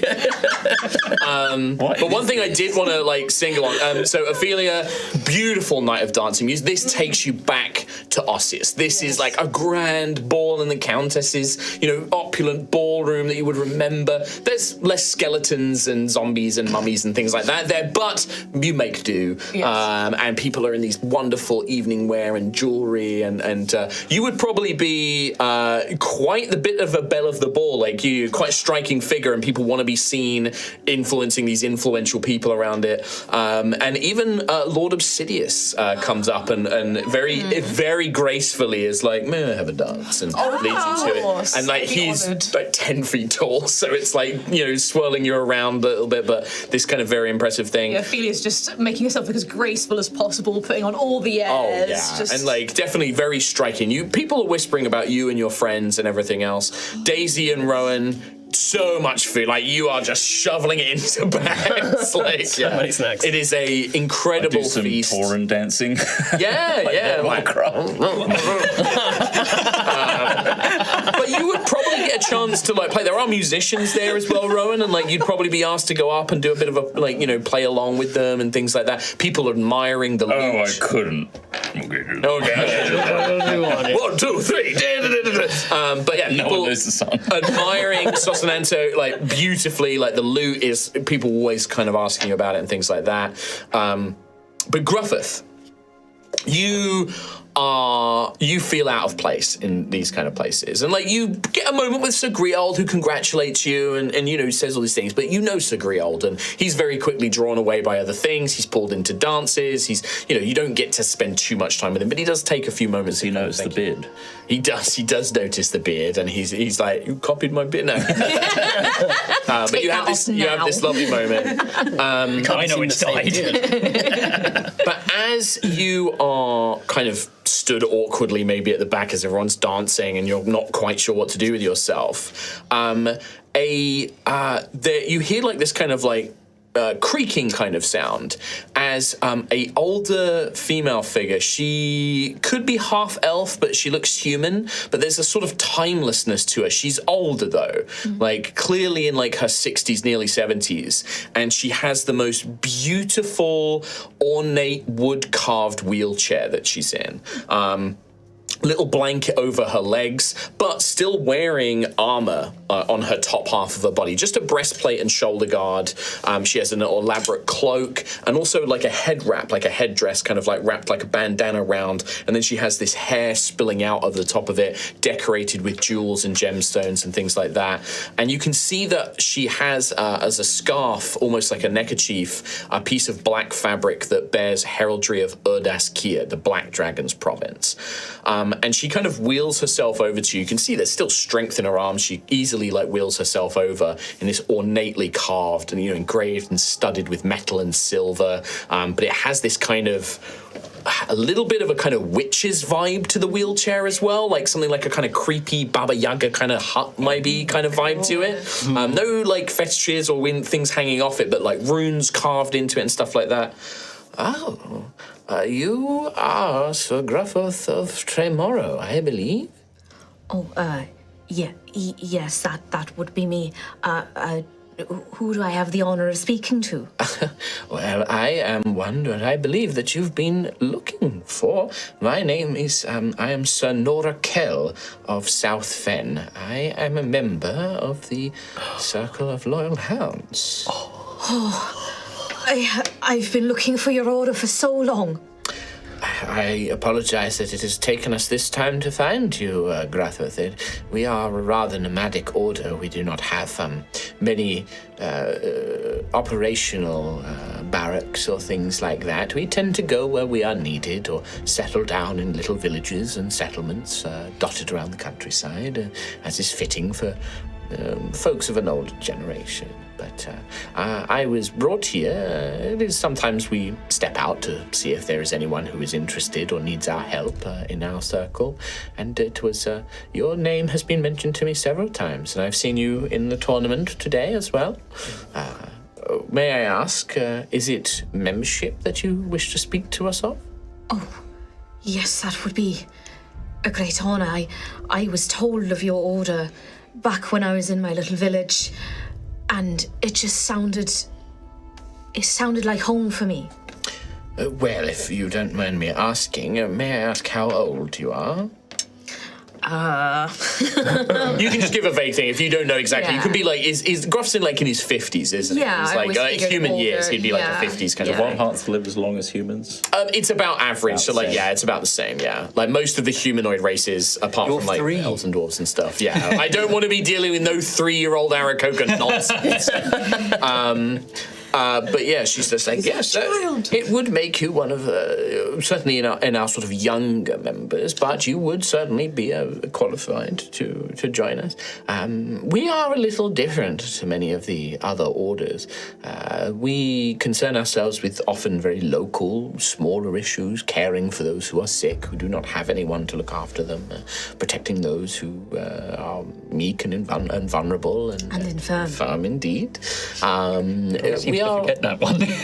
We are a very caring order. We are not so interested in glory and pursuits of high tales or adventure and things like that. It is people that we are invested in. Is that still something that interests you? That has always been at the core of who I am. My village, out on the ice, it's cold, it's miserable, it's a hard life. But what makes it work is that we work together and we look after our own. This is something that I feel Erdaskir and Iceheart have very much in common. Our lives in Erdaskir are also quite hard. It is not this pleasant environment with its lush hills and vineyards and sunny days. It's nice here, isn't it? It is too nice, I feel. Nice. It makes... and she gestures at the young people dancing in her feet. They're like, laughing and flirting. And she's just like, I envy them in a way, such carefree, light-hearted lives. Not that there are not challenges here, of course, but they do not know the hardship of freezing mornings digging peat, and so you have warmth for the winter, and mining up the bog iron and such things. Or perhaps where you are from, I imagine you have similar tasks and duties that are not pleasant or enviable.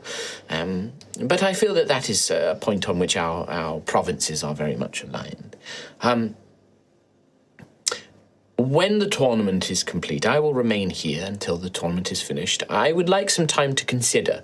I will need to send a message to some of the others of my order. We will discuss a possible test to set you, and should that test be completed and proven to us, then membership to the order would then fall upon our sponsor, the dragon, whom we do not pledge allegiance, but who validates our order existence. Once that is all done, then you will perhaps have your answer. But if I may, give me some time.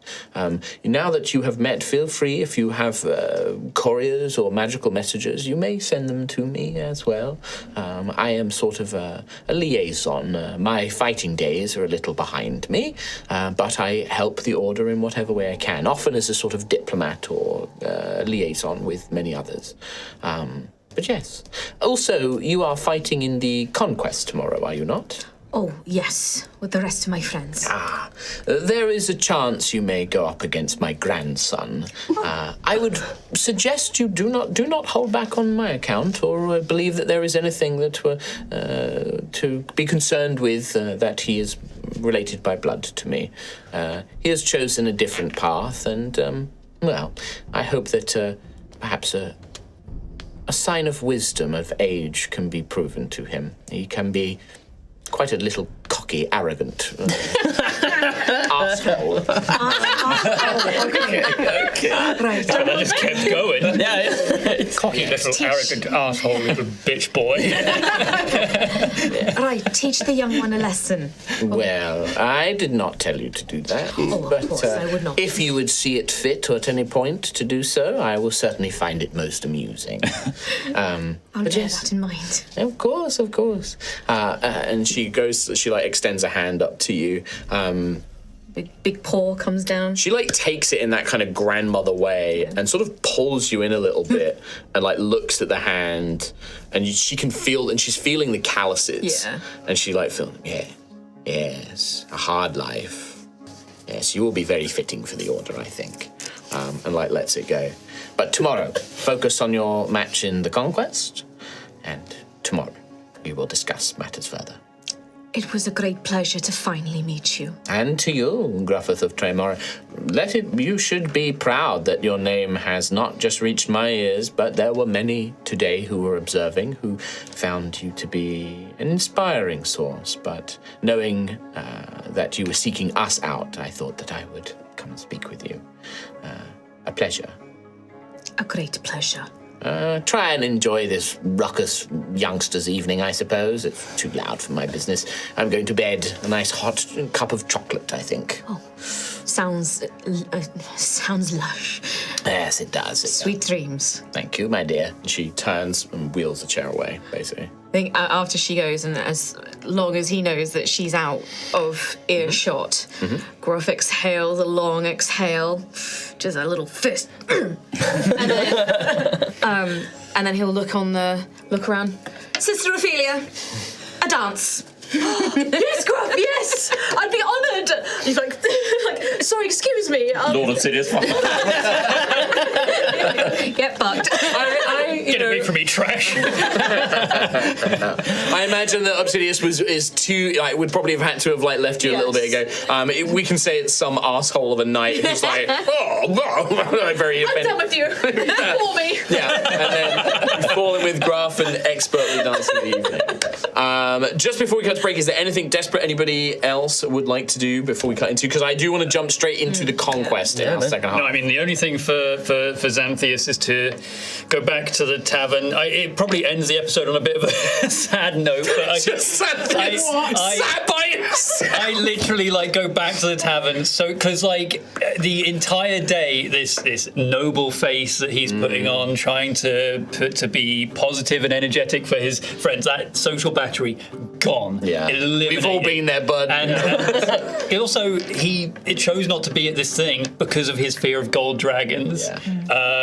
If he was to encounter people there, I imagine he would probably find his way onto the roof, and he's almost he can see the party happening in the very, very distance. Well, you can see Ducal Palace out on the street if you sit on the street corner. I mean, there'd probably be some light, but not quite that. There's happiness and celebration and things across the entire city, but as he takes his gauntlet off with the scarred hand and the creeping rot of the crown steel going up his arm, he almost leans back and just looks at the crown above him and just spends a long time just watching this broken moon. The broken moon with its red and gold light kind of intermingling, the moon of Malir, this dark shadowed point, ever vigilant over it, watching these two things and just feeling that pulse of heat rising up and down the hand. Very, very fitting. One thing I did briefly want to mention as well that I would have forgotten is that at the evening party as well, Mistress Ilana Vidante would have only briefly been able to grab Gruff, but would have given you a very sort of appraising, very good show kind of thing. But would certainly I know Ophelia is you would see the mistress who would probably engage in some dancing and things like that as well, as the sort of two kind of circling, but she's definitely been involved in more of that. There will be another ball tomorrow night as well. The Duke has said that once everything is concluded, there will be an even bigger party to celebrate with. I need to buy a new dress. But with that, we are going to take our break. We're going to end our first part here. Yeah. And that is going to be it. So thank you guys so much. We will see you in part 2. We've got a lot to get through. So I'm going to Conquest. Hey, great stuff. I really want to quickly get into it, so we're just going to jump straight to our break now. That's it. We're going to break. Bye. Bye. In about 5 minutes. Bye.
Oh, we're back, baby. Right, great. I want to really quickly get back into the game because we've got a big thing that I want to do. But just want to say as well, we do have our wonderful guest, Mr. Jasper Cartwright.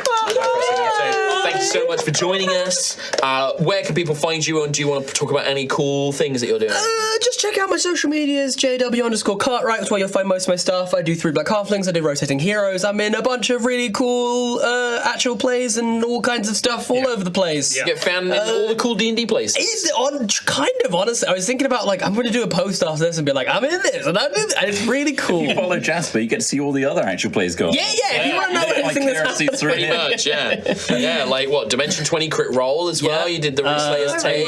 Just GM'd for Oxventure. That's coming up. It's not out yet, but it's coming up.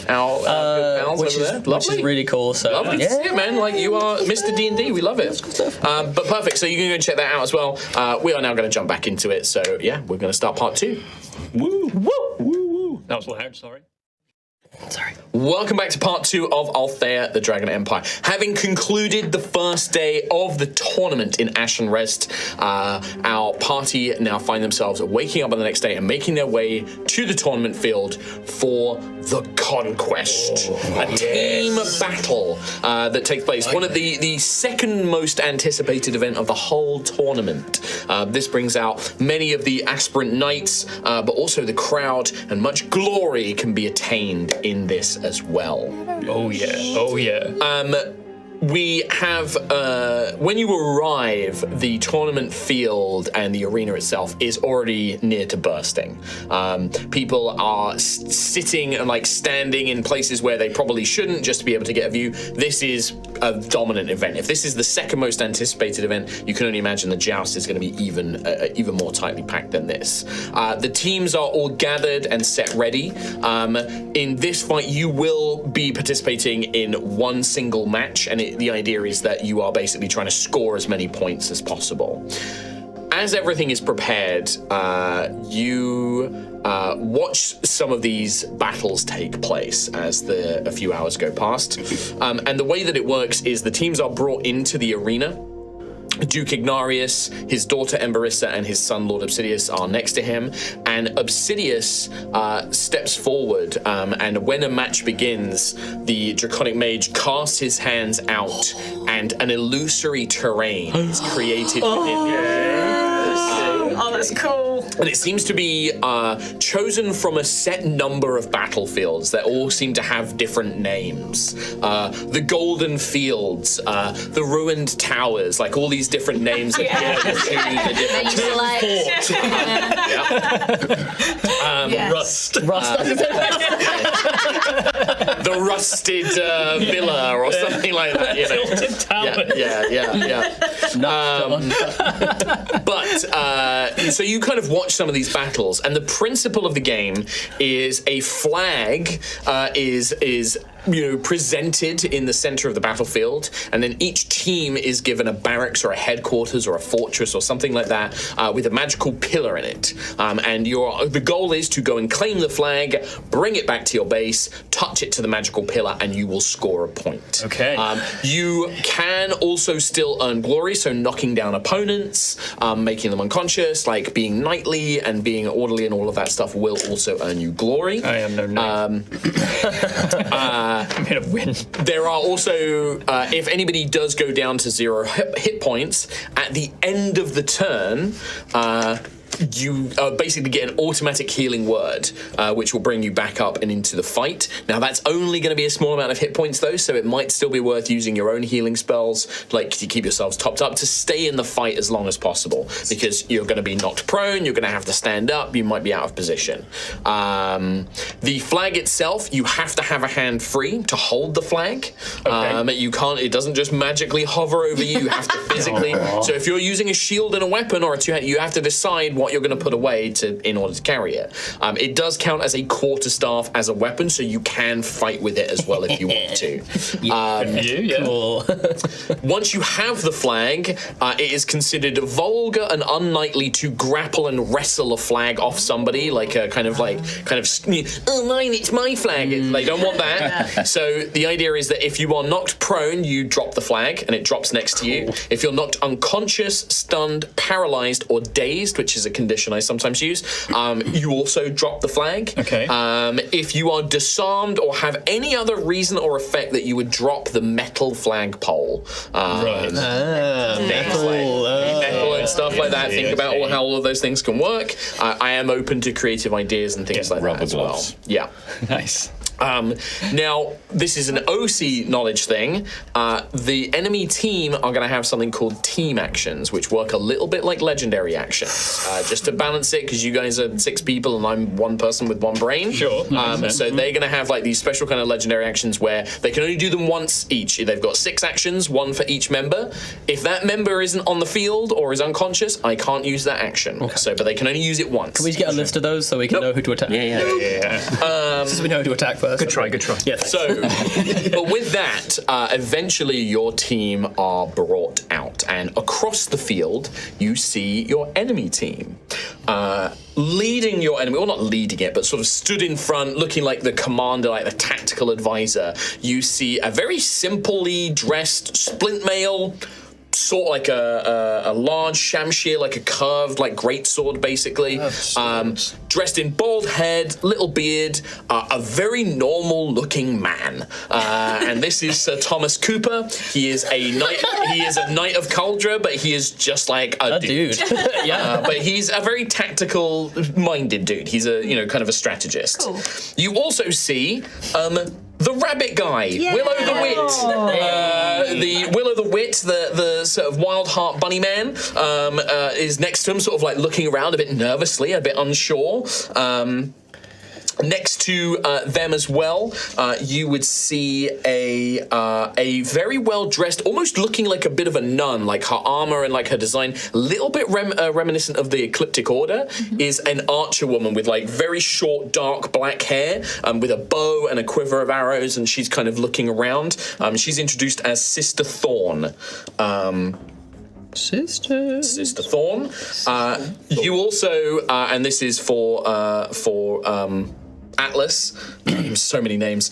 You would spot that Raura Ferosa, the Knight of Lord Meteonir, is also in this team. Has been randomly assigned. Sorry, what was that name? Raura Ferosa. How are we spelling it? Raora. Raura. And she's Ferosa is Ferosa. I just whisper, it's die. And she kitty lady. She cat lady. She cat lady. Rao. And then 2 more. There is also Dame Helana. Dame being the sort of female affix for certain knights. Some people prefer to be called Dame. She's wearing sort of chainmail. She has a very ornate staff engraved with symbols of like anvils and hammers. She has like the symbol of Saint Misara on her chest. She's human. And then finally, a very dark, and in fact you saw him in the introductions, the dark-clad Sir Vrax Kell. Yes. What? His wicked woodsman axe, like looking all dark and spooky, bald head, looking very menacing as he stands there as well. Nice. And that is the team you are facing it. His surname's basically Kill. Oh no. So we're against. So there's. Of the 6, only one of them is not a knight, Sister Thorn? And Willow the Wit is also technically not. Oh, as well. okay. And Raura Ferosa is a knight errant. She's not a knight yet either. Right. She's like Atlas. Okay, yeah. So you're basically Yeah, I just say that. I'm like, you're fighting 3 official knights. she's Sorry, no just- knight. Because I'm tired and I blanked out a little bit. that's fine. The scene where I met Nora Kell. Yes. Wait, you just said the name. That's the grandson. She was an alpha, right? No. No. What was she? Human. Human. She there was like a timelessness to her, like an elf. Okay. But she did not appear. She may be half elf, maybe. Vrax Kell. Yeah. Cal. Nora Makes Kell. sense. Yeah. There's just Wow, something up in same my name. mind. Yeah. Yeah, same name. Oh, wow, not me. So that's That one, he's an asshole. Apparently, his grandmother told me. I needed no introduction. Wait, his grandma told you that? Yeah. I met him Damn. last night at the ball. No orders for Asshole. him, huh? Okay. She said she'd like us to teach him a lesson. Well, that we can do. Ow. What about that guy? Just the guy. What is that? he Yeah, I'll looks like take a the guy. farmer in armor. Like he just looks like a bloke, like a guy, like a I would love it so former much. He farmer. just has peasant stats, like Yeah. he's just got 11 HP. He's just got an average person's name, Thomas. Thomas. He'd be called Thomas. I didn't even realize you could be called Thomas in this Stupid world. name. No ulterior motives. What are you looking for? Anyway. So we see the enemy team laid before you. Yes. Duke Ignarius, the next match of the conquest shall begin. My son, let us conjure forth a battlefield for these fine knights and warriors to do battle upon. And I don't know if I want to do this because it's so dumb. Do it. He basically gestures, and there is an attendant with a wheel, and that's called a different battlefield. Yes. Spin the wheel of battle.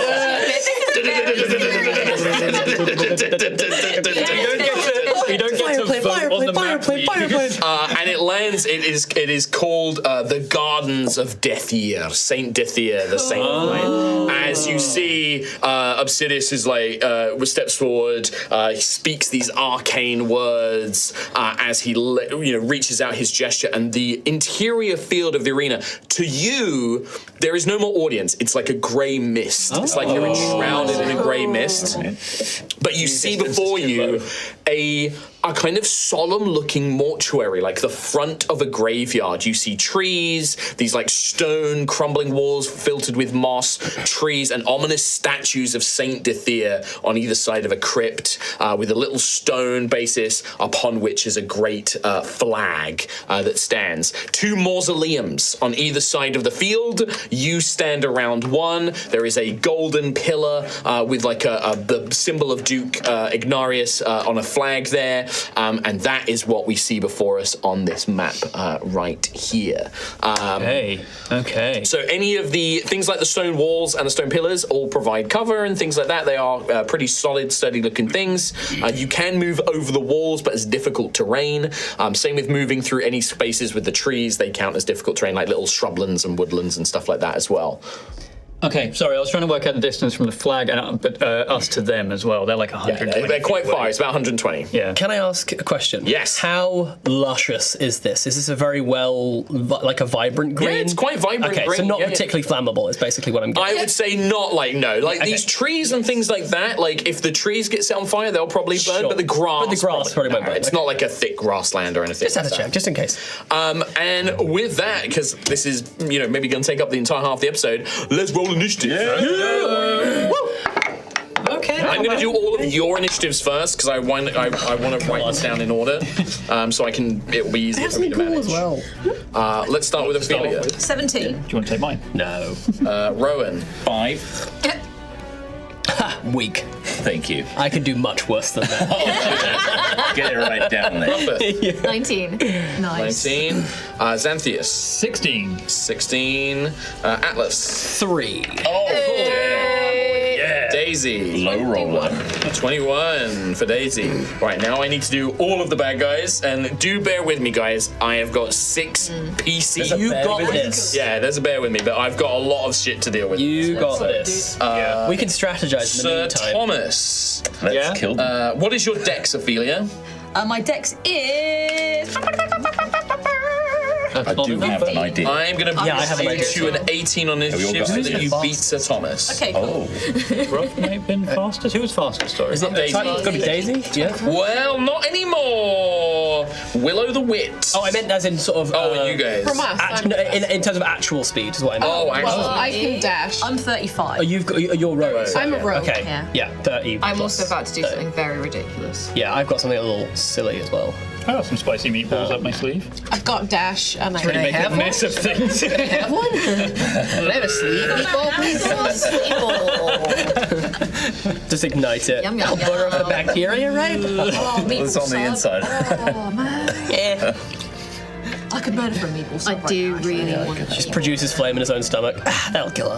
That'll do it. Your stomach acid's just on fire all the time. Basically what I imagined, yeah. Did we actually have any time to strategize out of interest? No, well, yeah, sure. But you actually know because you wouldn't have seen your arena was going to look like. That's- so you can yeah, strategize yeah. about your abilities. Yeah. Yeah. But like, what's everyone's thinking? How do we get to the flag quickest? How do we get back fast? Oh, I just have like a distracting. Yeah, I think run support, like whoever's quickest, maybe gets the that be? flag, then focuses like making sure they get, back to base. Okay. I have a lot of terrain control. Oh, great. That's good. That's good. Yeah. I can make a fake flag.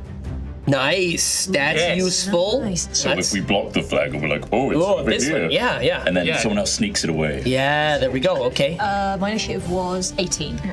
But if you find a way to completely slow down their side of the arena, make ours completely clear, then that will help us a ton. Can we throw the flag between each other?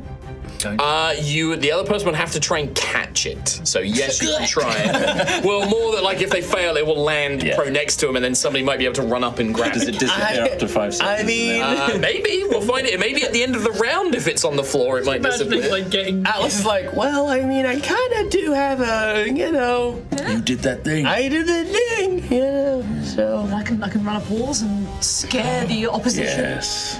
Or run with the flag to somewhere where they can't catch you. Yes. Like up on that I think statue. Daisy's the fastest though, and the Yes. stealthiest. I can fly the flag in the air so they can't get it. Oh, That's good. That's good. Yes. Probably not very knightly to do that. Well, we You're got not a knight. I do think that. lots of options. I do think, from what I'm gathering, though, it's like about us getting as many points as, because we want to be above the other bouts that are taking place as well. So Right. I think it's less. I think we should focus on speed Yes. and getting as many points as possible, Right. not stopping the other team. That's my. Here we go. Yes, that's right. Yes. Man, the other team's taking a while to get ready. Huh? Yeah, they've been taking a while. They've been in this huddle for Push-ups and ages. Yeah. I feel like this is like the scene in Dodgeball, you know, where it's like one team's over and the other team's just doing like mad push-ups. And like, you're like, oh god. So the first person to act is Willow the Wit, this bunny guy. He leaps into action and piss. I forgot to get a bunch of stuff that I need. I'm gonna use D6. hop off. It's fine. I'm gonna use D6s for it. Yeah, I'm gonna have. So Willow the Wit is gonna move his 40 feet. 40 feet. Fun boy. Yeah, he's gonna jump over and take cover behind this rock here, and then he is gonna be like, "Hey, little wooden friends, come out to play." He's gonna summon. I like how you just went, I've got so many people to 15, control, let me 20, summon more. Yeah. Oh god, in the center of the map, there's these. So he summons these little woodland like golems, like little wood golems. They are minions. So for you guys familiar, they use my minion rules. And these like they grow out of sticks, and they're like little goofy guys, like these little wooden sort of like. guys. Can you move more than me? In one turn I can't, but only I can do that one time only. That is his action. He's moved. That is going to be his. He's not going to take any bonus actions right now. So Daisy, What the little Go leaf for it, creatures? Daisy, go for it. Breath of life. Koroks. They look A like little bit like Koroks. You found me, now I kill you! oh. I can use my movement, my Yes. action, and I can dash. You can. Oh yeah, you can use your action to dash and then bonus action dash again. Yep. And my movement. yeah. But so it's you a can go bonus 90 action feet. to pick up the It's a flag. bonus action to pick up the flag. Yeah. You can How far can I get? Can I get to the flag with mine? 5, 10. Why am I 15. behind everyone else? Oh, because that's Can I be at the front? I mean, if you wanted to be, yeah. I think it makes I sense to acted put our the fastest. quickest. Well, person. so basically, you have to be touching this thing. So somebody would need to move. Swap with me. Swap with someone. I don't mind swapping as well because I've got range on my spells. Okay. Yeah, I'm not super fussed about where. I mean, no, there's a wall in the way. I don't need to be You can close jump to over the wall. either of these people. It's difficult terrain, but No, that's the point is to get as much movement as possible. well, yeah, but actually, because like 5, 10, 15 to get around, or you can just go 15 and be there anyway because of the difficult Yeah. terrain. So it won't massively. Yeah, change it would make sense. It would be Like you basically have to go where Gruff or Ophelia is, and I imagine those two want to be at the front as well. So You can get to the up to you. flag in 60 either way. That's Yeah, what yeah, I think I you're want to fine. get to the flag. 20, 25, 30 will get you here, and then 5, 10, 15, 20 to get up to there. So you can get to the flag, bonus action pick it up. and then bonus action pick it up, but then you'd be there. And then you'll have 10 feet. I have 10 And then feet 10 feet to 10 go, feet back. right, then you can go 10 feet back. Do that. I got it. Okay. Immediately zipping in and picking up the flag. Nice. Classic. Flag control. Flag controlled. Daisy has picked up the flag. Yes. That's King Naris's voice. Yes, you do that for everything. Yeah. So full turn, Daisy. You just like lightning quick. You jump over the fence. Scrabble up the stairs, like moving quick, not weighed down by armor. Grab this flag and carry it. It does take up one of your hands to carry the flag. So. Hell yeah. Somebody else take care of these things! On it. Griffith, baby.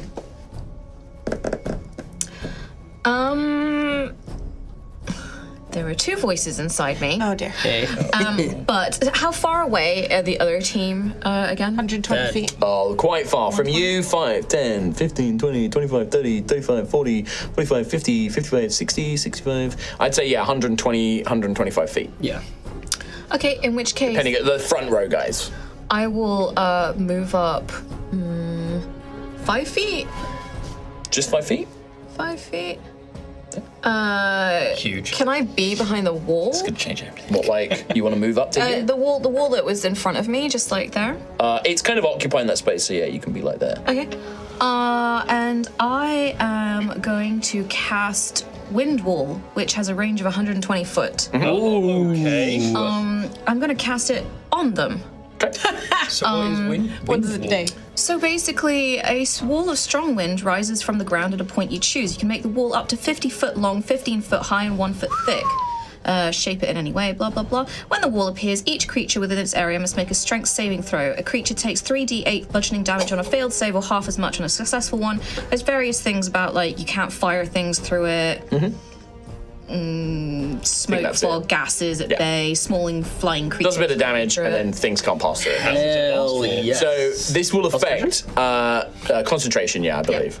This will affect Sir Thomas, Raura, Vraxkel, and Dame Helena as well. Get him. And any time they run back, if they have the flag, they have to go through this wall as well, right? As long as it's up. As long as it's still up. 15, Yeah, as long yeah. as it's up. Damn. Yeah. Nice. Very cool. That's a cool move. Is it whenever anybody enters it as well on future turns, or is it just when the wall appears it does damage? Because I'm not familiar with this one. I'll start doing my saving I throws. think it's when It appears, they must make a strength saving throw. I think after that, it's essentially just After like that. blocks. Yeah, it's a That's what I think. I think it's a one-time damage, Yeah. but then one time it blocks damage, move. but it's basically and then it Right. prevents like ranged attacks. It means that they can't have an archer sit at the back and shoot through it and stuff. Yeah. So Thomas succeeds. Ooh. Vraxkel him. fails. Oh, okay. Raura, Ferosa succeeds and basically has. Is this dex saving throw? strength. Strength, in that case, succeeds. Her evasion does not affect it. And then Dame Helena also succeeds, unfortunately. So everybody but Vrax is taking half damage. 13 points of damage. So 6 points to everybody else. 6, 12 to Vrax. So boom, they get buffeted by like this wind wall that you conjure. Bam, bam, bam, bam, get thrown around. The Sister Thorn and Willow, who are out of range, are not affected by the spell. As it is. Cool. But yeah, you reach out with your paw, gruff, and this big wall of wind appears. Whoa, that's new. I'd like to think almost like the illusory Seren kind of flies out, and where she flies, the wind follows. Yeah, I love it. Very cool. yeah. We have Ophelia next, then followed by Sir Thomas, then Xanthias. Cool. done. Ophelia is going to cast Chill Touch as a cantrip on the little group of woody boys. These boys? Yeah, you're in range. Yep. Woodland critters. So, spell attack, 2 hit. Natural 20. Oh my god. They're minions. You so just good. immediately destroy one. Yeah. Well, it's only one target, unfortunately. Woodland creatures. But yeah, that is immediately annihilated. And you would technically gain a point of glory for yourself as well. Oh yeah. And so that over 20 on any ability that affects. Ability check or attack roll? Nice. Do I get glory for cool spells? No, because you get the cool spell. That's true. Same with running very quick. it's not. That's have not on your flag, point of I glory. see the- You have, scoring that's the the flag most will be a important big thing, honestly. So the attack annihilates one of these woodland creatures. You hear Willow like, "Hey, my friends!" It says until my next turn, the hand clings to the target.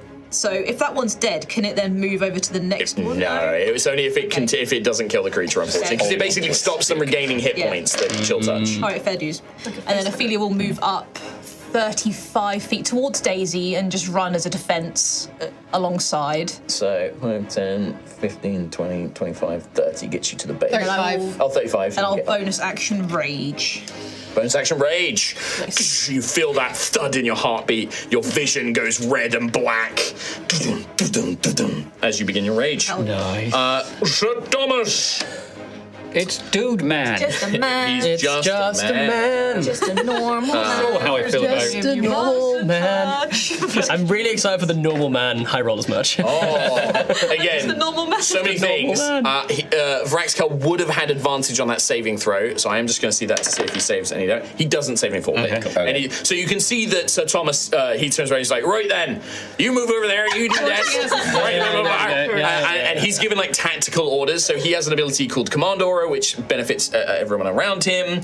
And he is just going to, push up through this wall of wind. Here we go. 5, 10, 15, 20, Well then. 25. What's Saying saying, that was everybody? like flying around this wall of wind. Right, everybody there. Yeah, well, it's kind of the wind wall slammed him into the ground and against the thing. Right then. Right then. First toss. Very Get on the fun. ground. Find our way out of the wall there. Lovely. Roll up with this wall. I don't know what's happening here. We'll be blowing this wall, isn't it? We're blowing holy up in here. Right, old blowy that is. And then he is going to point back, and he's like, "Oi!" He's like, "Sister Thorn, take down the knights, or take down Griffith of Tremoro." And he's going to use exploit opening, one of his as a bonus action, to grant her an advantage on her attack roll. Wait, my opening. So he's going to use that, and then as his action, he's going to take the dodge action. Fair enough. What a just Not used enough. Xanthias. Xanthias, that's me. I'd like to move 30 feet forward. If I can get to almost taking cover behind the stairs. Yeah. Behind the stairs. Oh, where can I get to? 5, with 10, 30? 15, 20, 25, 30. You can get to the base of the stairs, or you can get behind this wall. You know what? That behind the wall is cover. good. I think behind the wall is fine. Yeah. Take the cover. Thank you. I will. These woodland creatures, like, what are they? Just as a blocker, or are they like chasing after the? No, they look like they can move and stuff. Okay. You found me. Yeah. Throw me off. Why are you throwing me off a cliff? They should have technically acted as soon as he summoned them, but again, I have a million things to remember and I forgot. So it's all right. He can just summon more later. Okay. Okay, good to know. Well, I will simply cast the spell Scorching Ray. Okay. Which is going to be the Willow the Wit has cover right behind that pillar. He has 3/4 cover against you from where you are. Yeah, the other guy can and so dodge. Thomas has tried dodge. So you have disadvantage to attack him. Yeah, okay. I will just go for the 2 woodland creatures, and I feel like I've got a higher chance of hitting regular dude. So Thomas, yeah, I mean the cover. He has like +5 to his AC right now. Willow the Wit against your a ranged attack from you because of the cover. Yeah, all right. Well, You're kind of like going through the statue and this thing. So yeah, I'll go for the top. Sir Thomas. The woodland creature there. That is. And you wanted me to use that die, really? That's a 9 to hit. doesn't hit. He's like, You missed a woodland creature? With fire as well. Like I was going to eliminate this thing. 18 on the other one. That's actually the noise it made. you got fake die and stuff too. That's true. Oh, I can't. Sorry, for some reason I had in my head Scorching Ray. It had to be against 3 individual targets. But I'll go for Sir Thomas again. That's So what you it's said. Disadvantage, right? Disadvantage. He is dodging. 12. It's not enough, unfortunately. No, he's like preparing for the attack. Dodges underneath That's it. okay. As these 3 lances of flame go flying out. Anything they're else in your turn, getting Xanthias? I'll spend a bonus action to create 2 runes with a sorcery point. Okay. And that is my turn. All right. Mr. But I am prepping for a big play. Get you ready, right? Get you right ready. Get you right ready. Sorry. Sir Thomas has gotten in my head. 5. I am Thomas. 5, 10, 15, 20, 25, 30, 35. Rao Ratharosa. Don't think that you're going to get away with this. I want that flag. And draws out this You guys. long estoc, like a long, thin, 2-handed sword. As she draws that and rushes up, but that's her whole turn because I had to dash. 10 feet away from Daisy. Vraxkel. Here he comes. Vraxkel.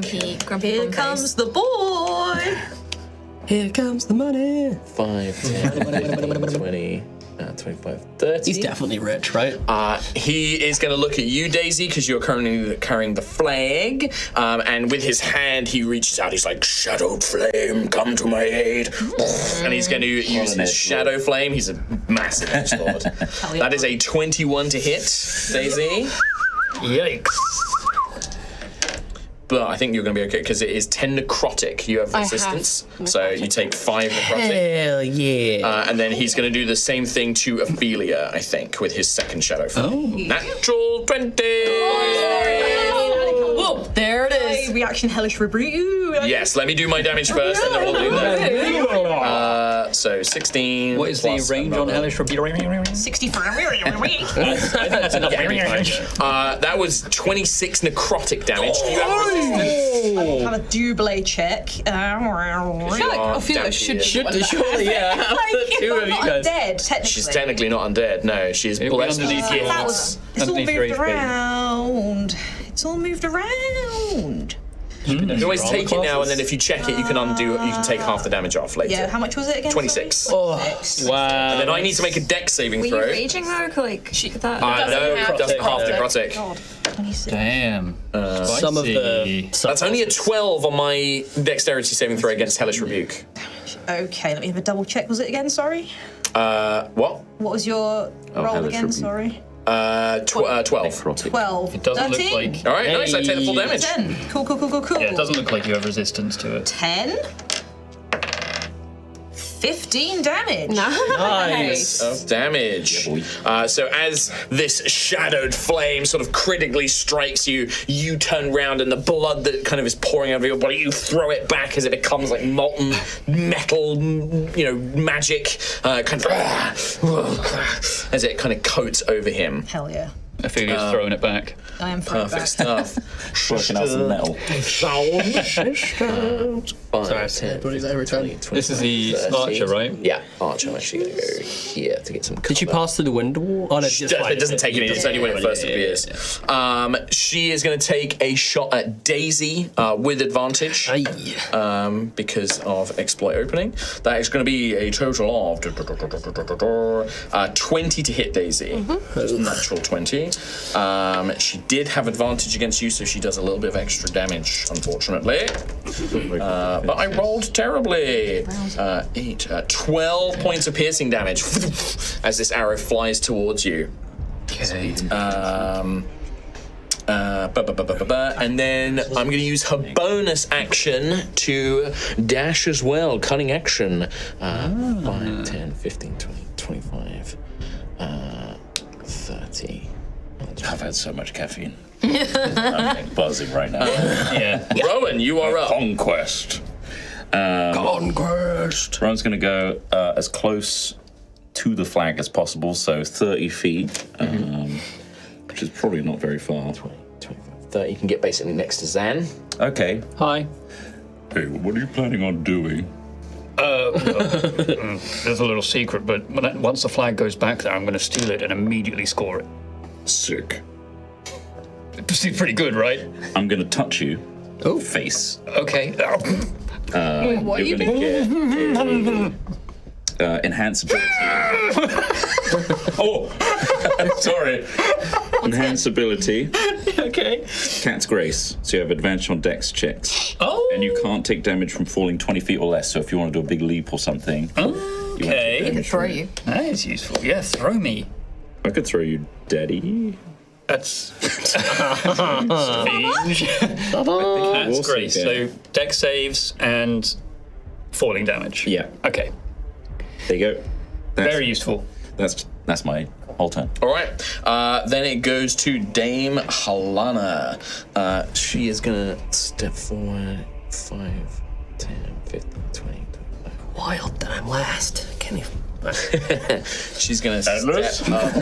Where are I'm you? coming! Just doing my shoelaces. And she... Yeah. I got Converse on underneath. She slams her quarterstaff into the ground, and at this point on the map, this pulse of like vibration, like an anvil, like a hammer striking an anvil, like doo, doo, doo, echoes around here. Daisy and Ophelia, I need you to make Constitution saving throws. Ooh.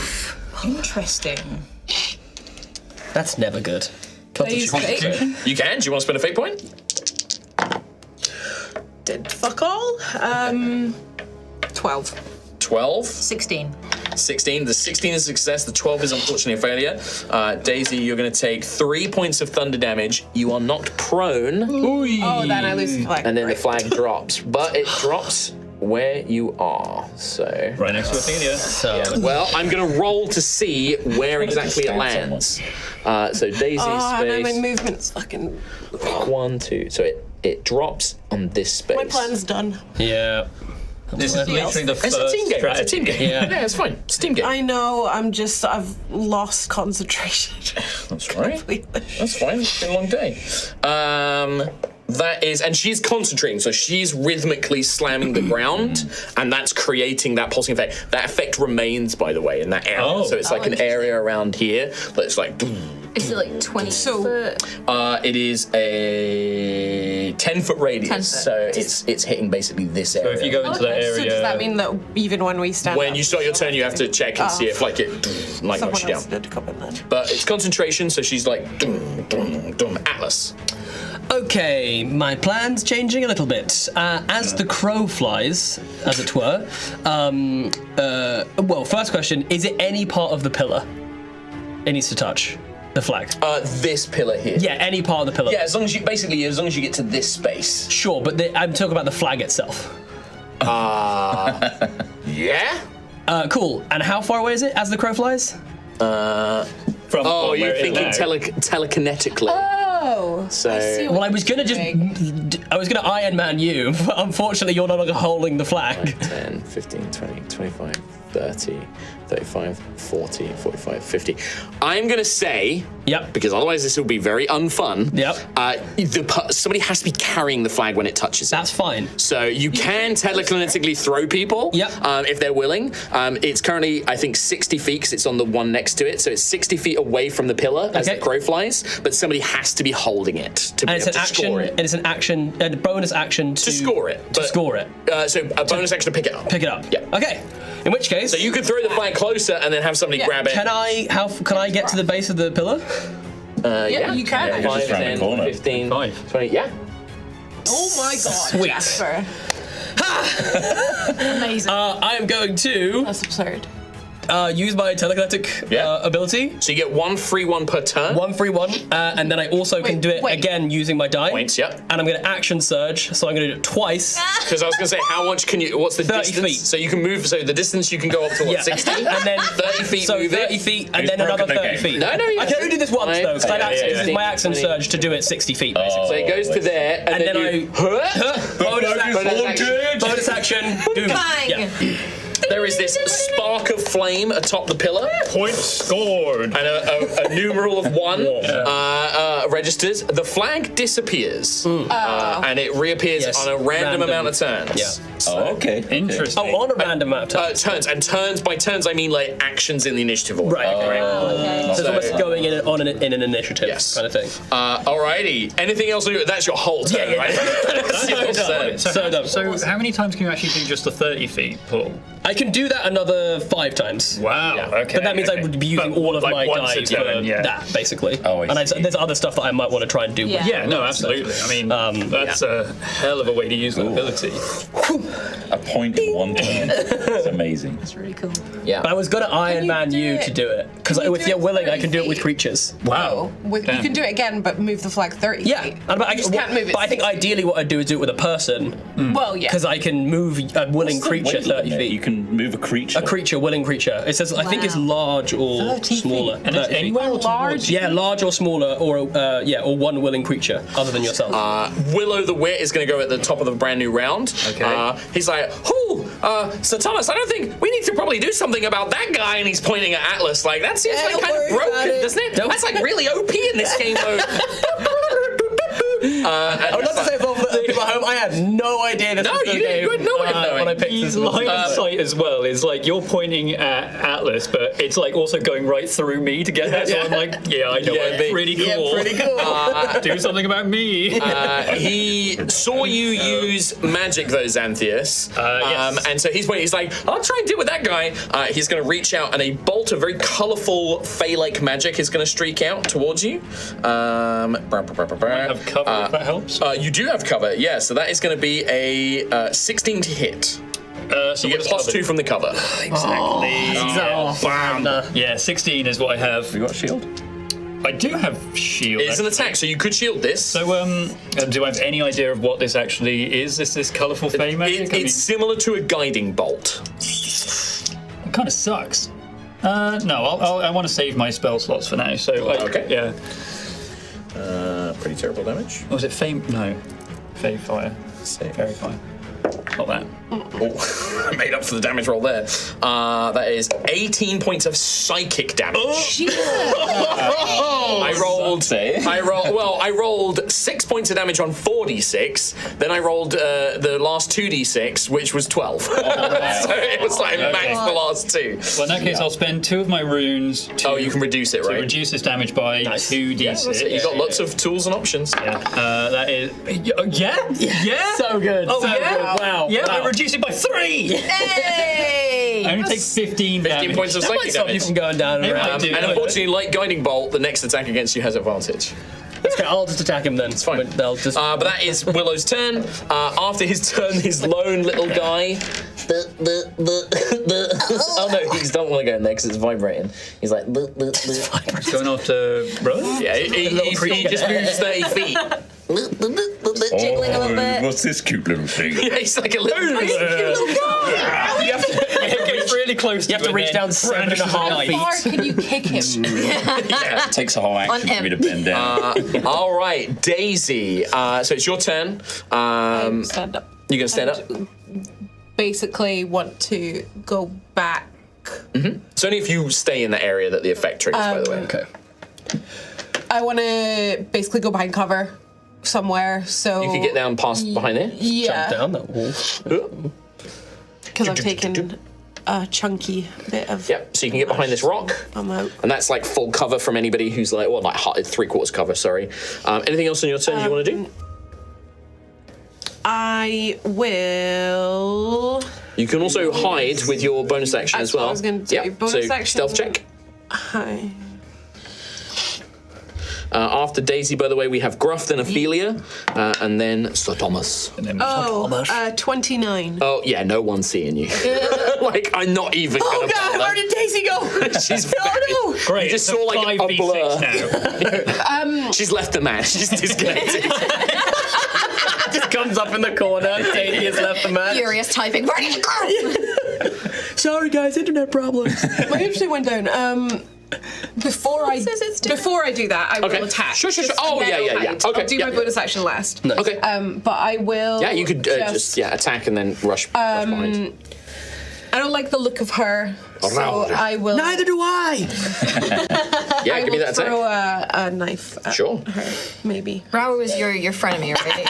Yeah. No. Oh. There's nothing fra about it. Oh, okay. It's just enemy. 24 hits. About Fro. No, foe. Sorry, I've got a word. Fro? What? 7 points. Is there something we Another need to 7 know? points. Radiant damage. We can talk about it later. Okay. Yeah, she manages to dodge aside, but she still takes some damage from that. And then she's like, "Hey, what did that little blonde girl go?" Like looking around. I don't know. Nobody knows. End of turn, Daisy. All right, then we go to Gruff. I would like to cast Entangle on the group of 3 that Nice. So it's got a radius of 20 foot though, so I'm just wondering if I cast it to the right of Asshole, does it catch the archer as well? 5, 10, 15, 20. No, okay. it's not. Just out. But then if I hit it 5, 10, 15, but if it's 1 square to the right, so if it's point for me, so is it 20? 5, 10, 15, 20. So yeah, if you put it here, Yeah. 5, 10, 15, 20. Yep, it would. It's 20 foot like this way as well, Yeah, right? so it's 15, 20 foot Doesn't quite square. Yep. Well, you could get the Maybe get the rabbit dude. Can I get him as well? It's a 20 foot. Well, no, I was saying, rather than the archer, because he's just a speedy one, is what I'm thinking. Is what I was thinking. You guys can deal with him though, so I'm gonna center it there. get that forward. So Thomas is going to give them advantage on that. These three have advantage on saving throws because he's like, look out! He'll be, what is it? Here, look out! Incoming tangle spell. Incoming Strength tangle. 15. Strength 15. I will roll it for Sir. Unfortunately, Sir Thomas's shout of warning means that he gets caught in it. Vraxkel succeeds. And Dame Harana fails, so she is restrained. She is still concentrating though. I have nothing against that. And then the archer. Yeah. The archer doesn't get advantage because they're too far away, but she succeeds anyway. It's difficult terrain. So it's still difficult terrain. So, I mean, that's important to note because basically up to like here, this is all difficult terrain. Yeah, so if the flag appears somewhere around in there, then that's concentration as well. Yeah, it's concentration, so I can dismiss it. Okay, so the wind wall is gone. The wind wall is now gone. Yeah. such a clutch. Anything else on your turn, Gruff? No, can I just tuck myself a little bit further into cover? Like here? Yeah, why not? I mean, you've got cover here. Yeah, I've got cover there. Because this wall can't give you more than half cover. Okay, I'll stay there then. All right. Ophelia? I would like to. It's only if you stay in this 10 foot that you'll take that effect, by the way. Thinking, who do I want to go for right Is that effect still going? Does she still have concentration if she's... Yes, restrained you. Yeah, restrained you still maintain concentration. There's no so only if you damage take or damage. It's only if you take damage that you... But she's slamming us. I think I'll go. She's like, as long as she's got like a little bit of movement, she just can't move, and she can still fight, but. I'm trying to think who's more annoying right now. Xanthius. Well, I will say that this Raura looks like a proper fencing duelist. Like she looks very quick. She's very light on her feet. You've definitely seen the Willow the Wit cast spells. These three you've not seen too much, but they definitely seem to have some stuff. This archer hits pretty hard. Is anything beyond those two? Yeah, you're going to be testing difficult terrain. Yeah. Yeah, I'm kind of torn between Thomas because he's got all those buffs. Thomas is in. Them buffs. Yeah. They're pretty. You've got range. Yeah, I'll go after Sir Thomas. I will cast Chill Touch again as a cantrip towards him. Kill him. I will Key you. Do you say Sir Thomas was entangled? He's restrained, yeah. So, are you chill touching? Mm-hmm. No. You have or not. Oh, you have advantage because he's restrained. Oh! Thank God, I rolled a 1. Yeah. Oh, it's better. 18. 18 will just barely hit Sir Thomas. Yes. He's on, okay. Yeah. Chilly Billy. 5 damage. 5 points damage, but he can't regain hit points now until Skeletal the hand end of his comes next out turn. from Wait. What if we down him before? Yeah, good question.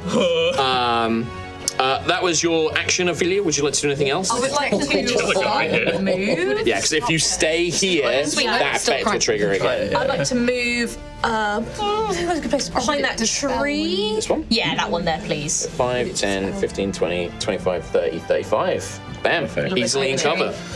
All right, end of turn. That is, thank you. At the end of your turn, Ophelia, the flag. No! That's so close. It was D4, and it was 4. It was after Ophelia's turn. That's so close. That's so annoying.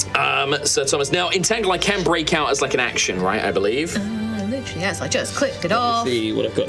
A creature restrained by the plants can use its action to make a strength check against my spell save DC to free yourself. Yeah. So DC 15, but it's still difficult terrain. It is still difficult terrain, yeah. So he is going to, he doesn't want to remain restrained, so he will try and break out. He does not.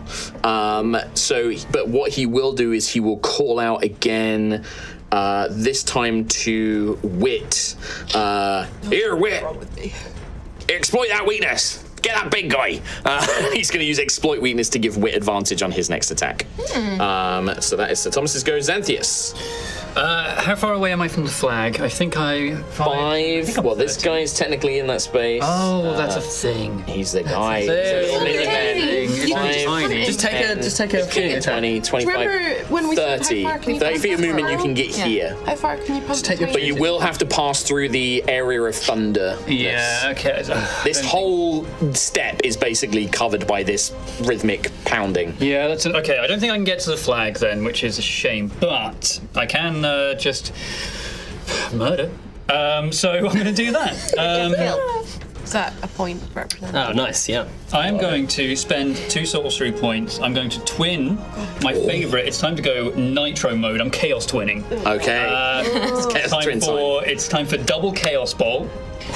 This is going to be slightly upcasted to 2nd level, which means it will deal an additional amount of damage, I believe. Yes. So first one is going to be at Raura, who is on the flag right now. The second at Thomas. No, sorry, not Thomas. The one who is currently summoning this pounding out. Dame Halandra, this lady here. Yes. So good shout. Chaos Bolt. The first one against Raura. I don't need to roll twice. Is a 14 plus 6, natural 20. That will hit. Okay, so come on. 2d8. Now remember, if I roll duplicates on this, it will chain. It does not chain. It's a 5 and a 3. Cool. Which lets me choose between lightning or fire. I will choose fire. Lightning! I will choose lightning. Sorry, which Raura this is against? Lightning. Okay. Hey, Tom. Yes? You can empower it? It's lightning. If it's lightning, I can't. If it's fire, I could, though. You're around. What are you doing, Tom? She's resistant. Why? I don't know. It's probably just like me. She's not dragon connected. She is just a knight of a dragon. She is not dragon born or anything like that. Oh, she's a wild I type. should have known that she was weak. I don't want to. I don't know. She's not necessarily weak to fire, but yeah. Yeah, well, agree to disagree. Whatever. Yeah. Who am I even talking to right now? Exactly. You're doing God? Oh! Wow! the gods. So what you doing? Dragon? If I was to empower it, how will I've seen this a million times before. It's obvious, right? Like, I can't do this in the middle of a crowd. Well, I mean, it could just look like magic. You've used it and It just looks like unnaturally powerful spells, right? Unless something goes wrong. You're in the middle of the busiest tournament. You don't know what it is. Yeah, though. but I'm only here for This man's a man after my heart. This is chaos, man. We're doing it on Super Bowl day. Yeah. Oh my god. I'm not here next week, so I want to see what this is. Yeah. Enter, cause chaos. I'm here next week. I want to see what it is. Okay, it is 8 fire damage. 8 fire damage. With 2d6 from the spell. I'll empower it. With a d10. Yeah. Look at that smile. Oh my god! So it is a 2 additional d6 and a d10. That's a 10, a 3, and a 1, so that's 14 additional Another 14. damage. Can you roll a d6 and take that much psychic damage from me, please? Yeah, bro, yeah. Oh. 3. So, for Jasper's benefit, you can see Xanthias. You don't really see the front of him, so you don't see that his chest glows briefly underneath his clothing, and his glove that he's wearing, parts of it like burn away, like there's intense heat under the glove. It doesn't cause the glove to come off or burn away, but this is very badly damaged now. As this blast of magic, there is not just red flame magic in this now, there is like black and gold veins within the magic itself as it, and you see Raura is just like, as it like burns all of like her arm and some of the like patches of fur and stuff that she has. I have so many questions. That was your first one. Second one, this is against the sister. Dame Halandra. Sorry. That is a 14. Against Dame Halandra, it's not enough. She's wearing like full on like plate mail and stuff like that, so it does not hit her, unfortunately. Neat. Oh no, you have advantage because she's restrained. You do. Oh, that was a 7, so that's that makes it. 13? That's less. That's actually less. Okay. Yeah. All right. No, that is a miss. The second one misses, but the first one. Sure. First one's good. End of turn. Yeah. Oh. I'm going to be real asshole mode. Do it. I'm going to spend a fate point to activate one of my teamwork abilities. These are actually like villain actions from thingy. What's his name? Vrax Kell, kind of bound up. He's just like, oh, ancient mother of shadows, bring my allies and take them where they need to be. He is going to use his teamwork action, shadowy reposition. I can switch the position of any allies, and this will break them out of any restraint. As in any angle. Yeah. That makes sense. I should have should have waited. Actually, no, these guys are smart. Apologies. I am going to very briefly do something. I'm going to take that very briefly back because he would wait until they grab the flag. Exactly that. So he's and he gonna goes hold next. the action. So he's going to hold that. But the trade-off is now we know what Now you know you can do plan this. is. Yes. Don't let her grab the flag! Aurora is going to grab the flag as her bonus action. She acts next. She is then going to move down and sort of tuck herself. This is all difficult terrain if she goes down here. She's going to get to here, just on the cusp of the difficult terrain. Actually, you can go in a bit of difficult terrain. 5, 10. So that would basically, she can get to there. Kind of wading through these weeds. Then she is going to take the dodge action herself. And then at the end of her turn, Vraxkel is going to use this cool ability, so I will spend a point. You guys get a fate point back. And yeah, he basically swaps places with everybody. So he's going to have, he's going to take Raura's place. Raura's going to become on his place. So he can swap everybody around?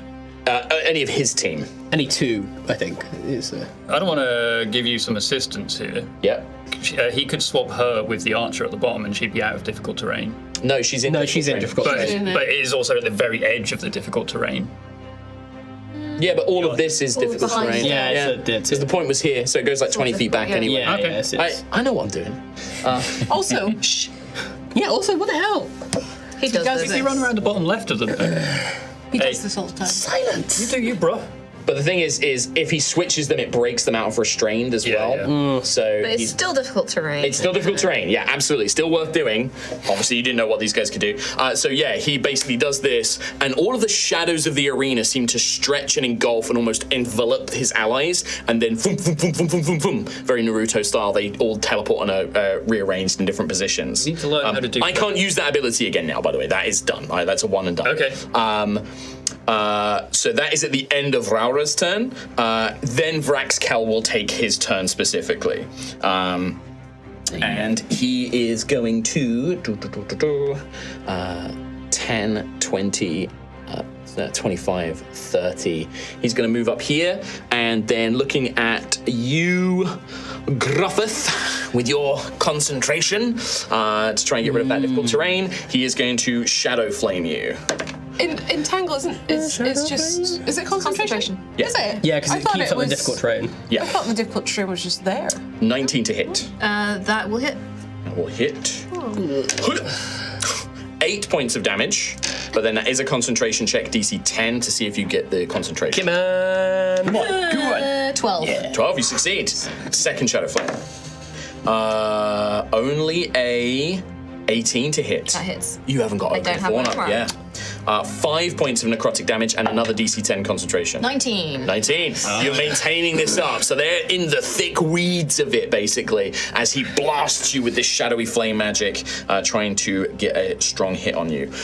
Sister Thorn, who is down here, is going to wade through the difficult terrain as well. 10, 20, 30. And then I'm actually going to have her dash. 10, 20, 30. Whole turn, done.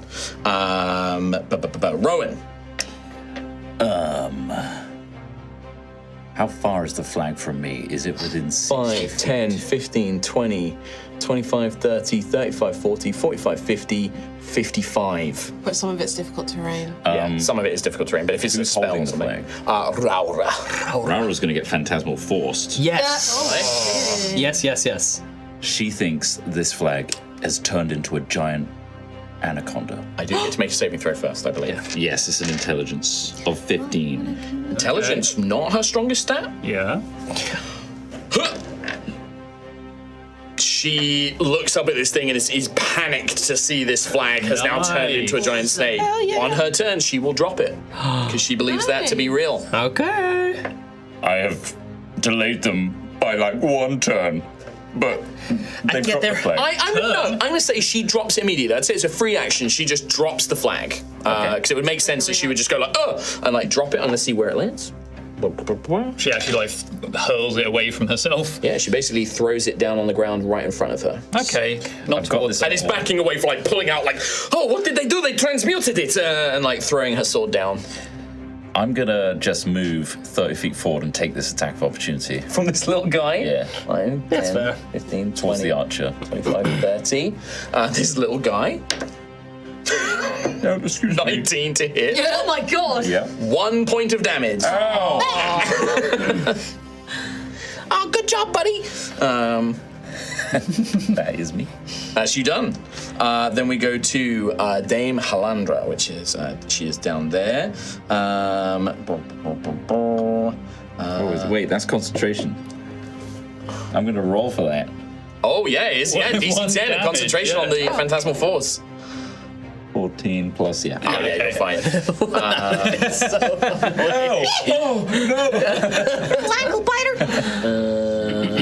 Dame Halandra is going with the stupid difficult terrain. Yeah. 10, 20, 30. Can't make it. Can't make it to the thing. Okay. So we'll instead just kind of take cover a little bit and take dodge action. Atlas. I run forward 30 feet. Yes. 15, 20, 25, 30. And then, oh god, I activate my spear once again. Oh, Blaze Dancer. Begins to spin. I grab hold of it. I boost forward 40 feet right up to the edge of difficult terrain. Yeah.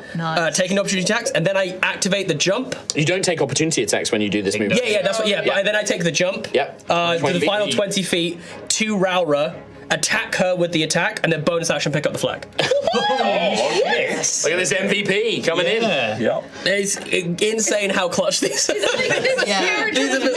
But they really The wasn't. thing is the item I was like, oh, this will be useful in this. Yeah. Didn't I realize know. the character he had made with telekinetic movement and stuff. All right, well, make the attack roll, my guy. Okay, and just if okay, actually no, that's fine.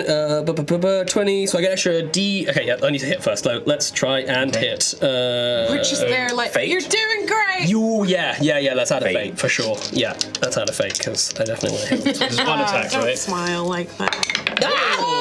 12 plus 4, 16 plus 6 is natural 20? 23. No, 22. 23. No, 23. No, it's like 20 million. Oh my 20 million. Can't parry it, so yeah, you strike. There's this moment where like Raura, like afraid of this giant anaconda as she sees it, wrapped up in the green of the colors, turns around just to see this blazing figure leap from the sky. Oh shit! Okay, and I'm adding She's taking a fair my bit of damage. She has, yeah. Yeah, she has. adding my They're all quite tough. They've got good psionic points. as well, aka my flame thingy. But I think this is probably going to knock her out. Yeah. So this is 1d6 plus 2d8. Cool. Damn. 9, 10 plus 8, so 18 total Very nice. damage. That knocks her out. Yes! She is out cold. That feels particularly good. Yeah. Screw you, Raura. And this is, you've got the flag now. And then I pick up the flag. And then bonus action, you grab the flag. Pick up the flag. All right. It's an anaconda. Keep in mind, that is the end of a combat round. Yep, You I know, watch she's gonna as come back. healing magic waves over her, but it's only going to be But up to like Just 4 hit points. 4 hit points. That's okay. She Okay. didn't send her up. She's on 4 HP currently. She kind of like groggily like blinks her eyes. Well, if it isn't the lady's whelpling.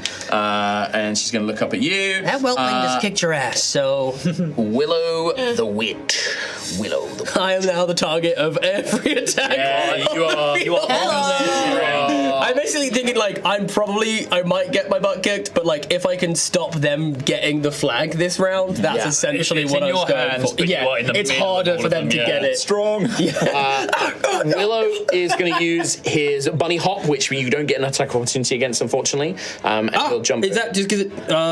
Oh no, it's fine. It's fine. No, I thought I had a he's thing that gonna stopped. go, Ignore disengage. That's fine. Yeah, he's going to jump all the way up here, ignoring the difficult still- terrain. Oh, he yeah, because he's knows it. jumping. Oh. Yeah, he's jumping. Wait, I don't thought actually he use jumped. that. He's a bunny man. He jumps I thought he loads. was a bunny man. Yeah. I'm just curious. Oh, wow. Just a quickie. He can. Mark. Yeah. Raura went down. Yeah. my phantasmal force just goes away because they went down, or does it maintain? No, you've got concentration, so you can keep it up. Yeah, I'm holding, he just wakes up and I'm holding a snake. Yeah, should treat it as an enemy. Willow is going to use his last use of Fairy's Reach on you, and he has advantage because of the tactical ability they used last time. Okay. So that is. Oh, that did a lot. That is going to be. Oh, I don't know. It might not hit. That's only a 16 to hit. That's a miss. Wow. Yeah, so you dodge to the side as he tries to blast you with this fairy magic. Ah, nuts! He's going to call out. As he I get it, nuts. and then Daisy. Oh. Let's go, Daisy. There's so many daisies. So many people that There's a lot, where yeah. I was in the combat. You are up near the top. Okay. I think I will continue to be Heidi for now. I thought your name was Daisy. And I will. Reconnecting. Heidi has entered the chat. So right now you're hidden, so using my mom's any computer. attacks you would make are at advantage. Sorry about that, guys. But you do have to move at half speed while you are stealthing. Can I Yes? summon a blade and throw it at the archer next to Rowan? Yeah, absolutely I'll you get a can. sneak attack on it. Yes. as well. Nice. So I get and you can advantage. throw them up to 60 feet, 60 right? feet. Yeah, easy. Hell And you've yeah. got advantage, yeah. Absolutely. Okay. Oh yeah, anyone that wants to come up, by the way, I'm gonna probably go down. And I'm drop gonna this try. spell. Well, I don't know, like... You're fine on your own there. I mean, I'll probably go down if I went out. So. You're at the end of the turn as well. 19. Yeah, truly. I've got 19 will hit. I've got a little bit to reduce damage, but like not a great deal. Yeah. Okay. And I can still use my pole-arm feature, so if someone does charge up to me, I can still hit them.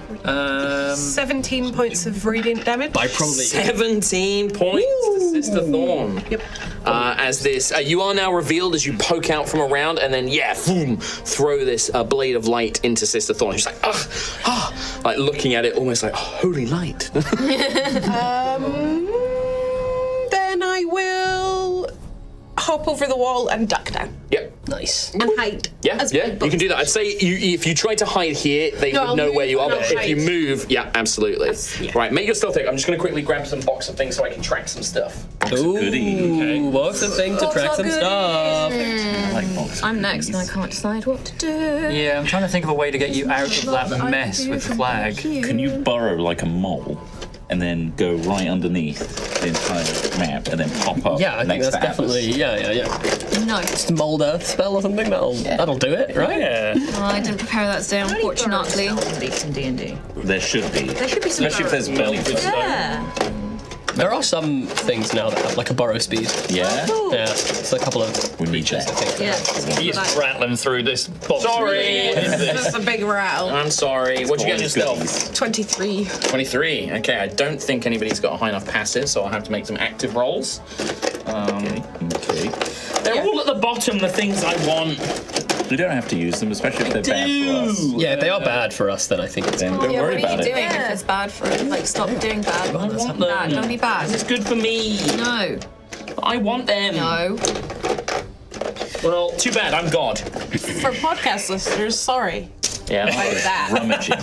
Hey, listen, a little rummage ASMR sounds good At to the me. end of your turn, Daisy, I'm loving this. after you finish your turn, I'm going to spend a fate point and use one of my teamwork abilities. I am going to use Dame Halandra's Sparks of the Forge. Can I say these teamwork abilities are so dope, Mark? Well, Like, this is so rad. This is inspired by MCDM's villain actions for their villain party. Very so cool. I'm very much They based are on the that kind of heels. stuff. Okay, right. Funny you talk about healing. Dame Halandra is going to call out, and 3 motes of like a forge flame are going to appear within 30 feet of her. She is going to put one right next to Aurora and next to Hi. Atlas over there. I just remembered I was using one less d6 than I should have been. Oh. Damn it. Oh, dang. What's happening? So wait, what? Some motes. So these motes, and they kind of hover in the air. They look like burning embers or like little fires. They kind of flame into existence. That's all you need to know for now. We're next to And they seem to be up next to their basically ally, next to the ally. as opposed to. Yeah. So and Mark said healing, so. Well, we'll find out what they do. Morph, yeah. Griffith. I'm And then gonna Ophelia. drop the entangle. Okay. So the No restrained more terrain difficult goes terrain. rain. Yep. And I'm gonna cast down a moonbeam on Dame Halandra. Okay. Nice. Pass me your little. Constitution saving throw, please. Pass me a little Circle. The circle of Mooning. of mooning. Dame Halandra. That is only a 12. Sorry. Just some cheeks. Place upon. 12 points of radiant damage. 12 points of radiant Nice, damage. nice. Yeah, she's looking. That's pretty beefy. So she's been pummeled by this radiant light from the moonbeam. Knocks any concentration out of her. Oh yes. This effect is not concentration, but she still does have her thing going on. That is a 15 on concentration. So She fails. no, because the DC would be half of 18 is 9, so it's 10. So yeah, she I succeeds. tried, guys. I tried. I had to think. I thought you had info that we didn't have for a Yes. second. Yeah. You looked so confident with it. Yeah. That's what you got to do, right? Yeah, you got to be confident, and then you know. The anvil is Anything else on your turn, Gruff? Anvil still no. Can I move It is, behind yeah. the larger rock? This one? The one that No, Daisy was the behind? one This one? toward that one. Yeah, spreading out is good, Yeah. just in case they have any AOE 20 feet? Yeah. nonsense. All right. Sounds good. Smart. Ophelia. Ophelia is just going to run interference, I think, for the minute. So I think she's going to run up to. We can get rid of the pen now, yes, because we've got rough Yeah. terrain. Okay, perfect. Yeah. Just so I. Well, I didn't want to give you rough terrain. Kill. Yeah, that's great. You want to run up to this guy? Yeah, but she's going to spider climb up 10, the side 15, 20, of the 25. plinth. 30, 35. Oh. Get there. You can get here. Okay. So you could be on like the edge like this, Yeah, I'll be basically. on the edge, like spider climb. Yeah. basically 5 feet away from him. Yeah. Oh, you would be at the bottom, so you do have reach. You could use your whip. Yeah, I'll use my whip. Yeah, you can't use have a your whip? can't use veracity. course you can have use a your whip. Nice. I will go for that, and I am raging. Yep. So Are you I'll going to reckless? I will go reckless, please. Yeah, obviously. Obviously. So highest for the night. Oh my god, I've forgotten how to do math. 17. 17 is a hit. Okay.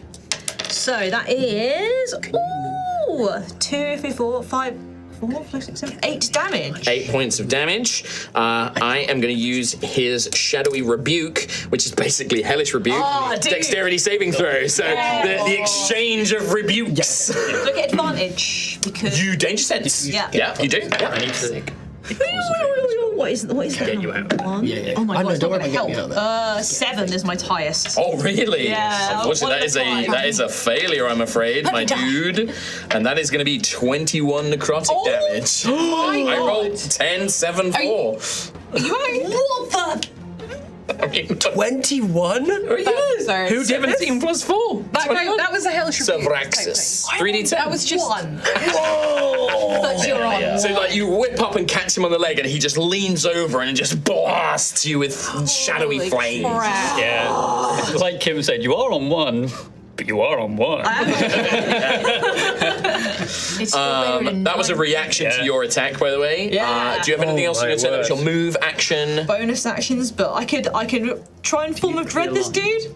Yeah, I mean, does it have like an AOE, the fear and stuff like that? No, I don't need it. Gives you 10 hit points as well.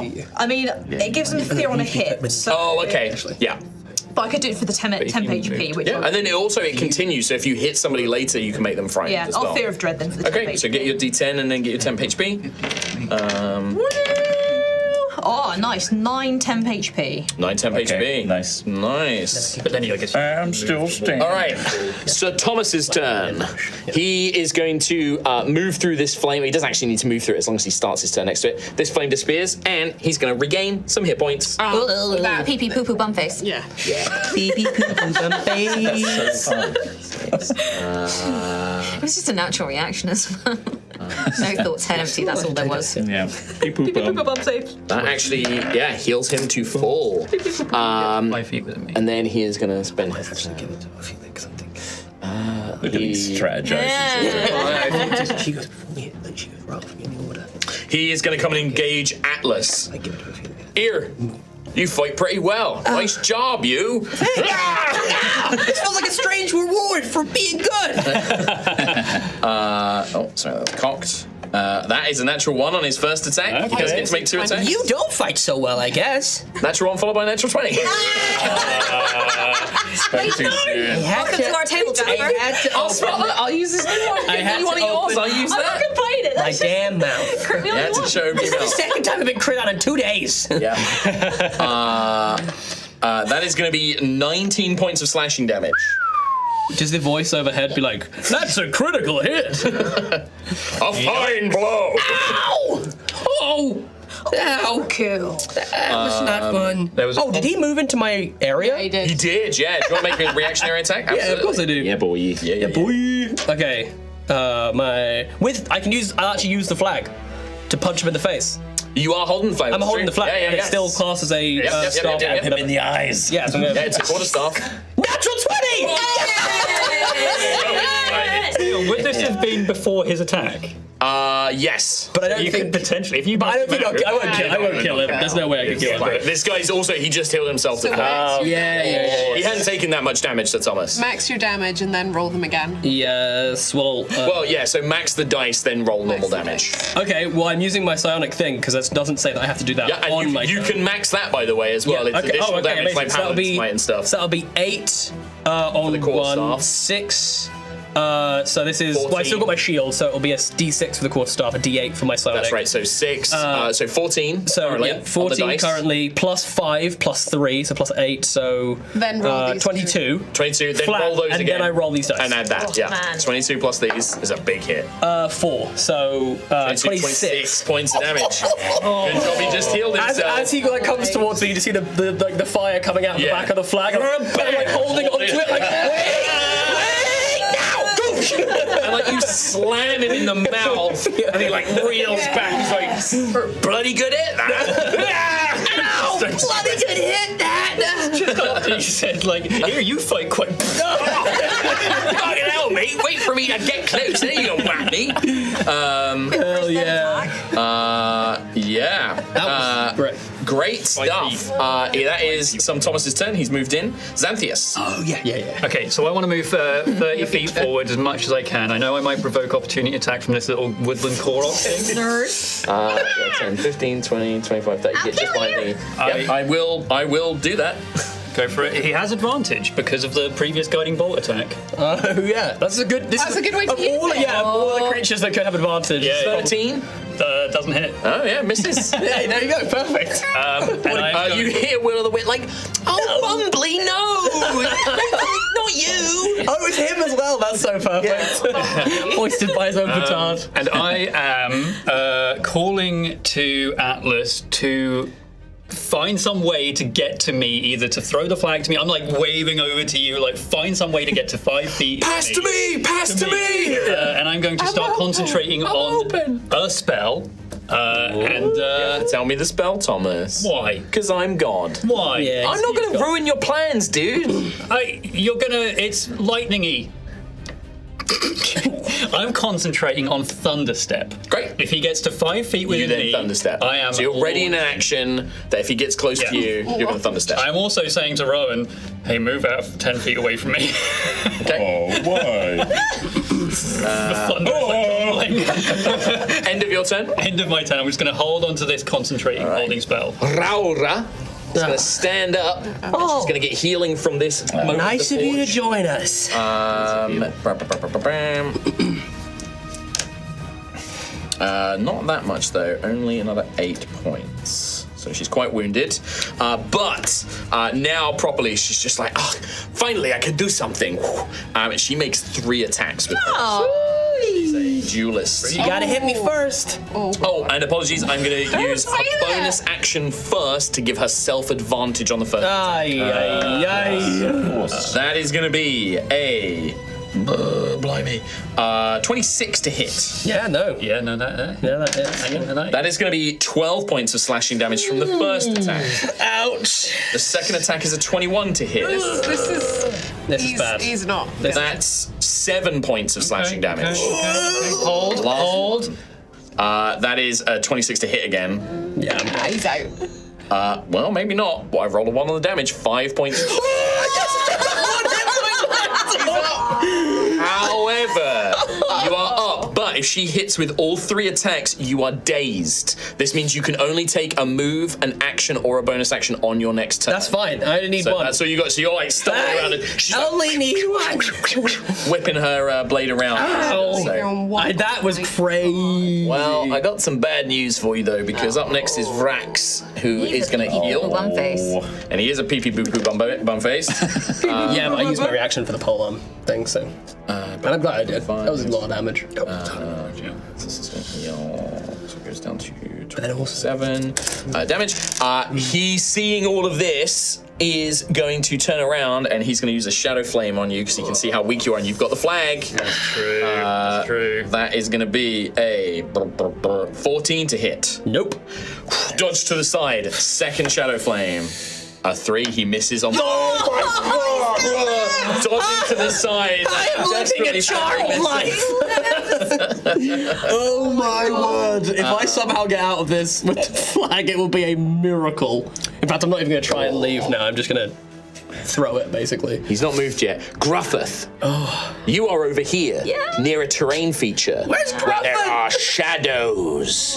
As a bonus action, Depends on which way the sun is shining. Vrax's Keld jumps down into the shadows and swaps places with Gruffith. Hey, that's Okay. Oh, I want that. And then he moves and is gonna basically try and block. And it's gonna be like, okay, I can hopefully get a. In fact, he would move. You suck. Like here. That's a shithead. Worst of the Yeah, this is like. He's I mean, an he absolute needs to lose asshole. glory for this, right? Oh, absolutely. Yeah, like okay. this is. There's like you can hear like boo.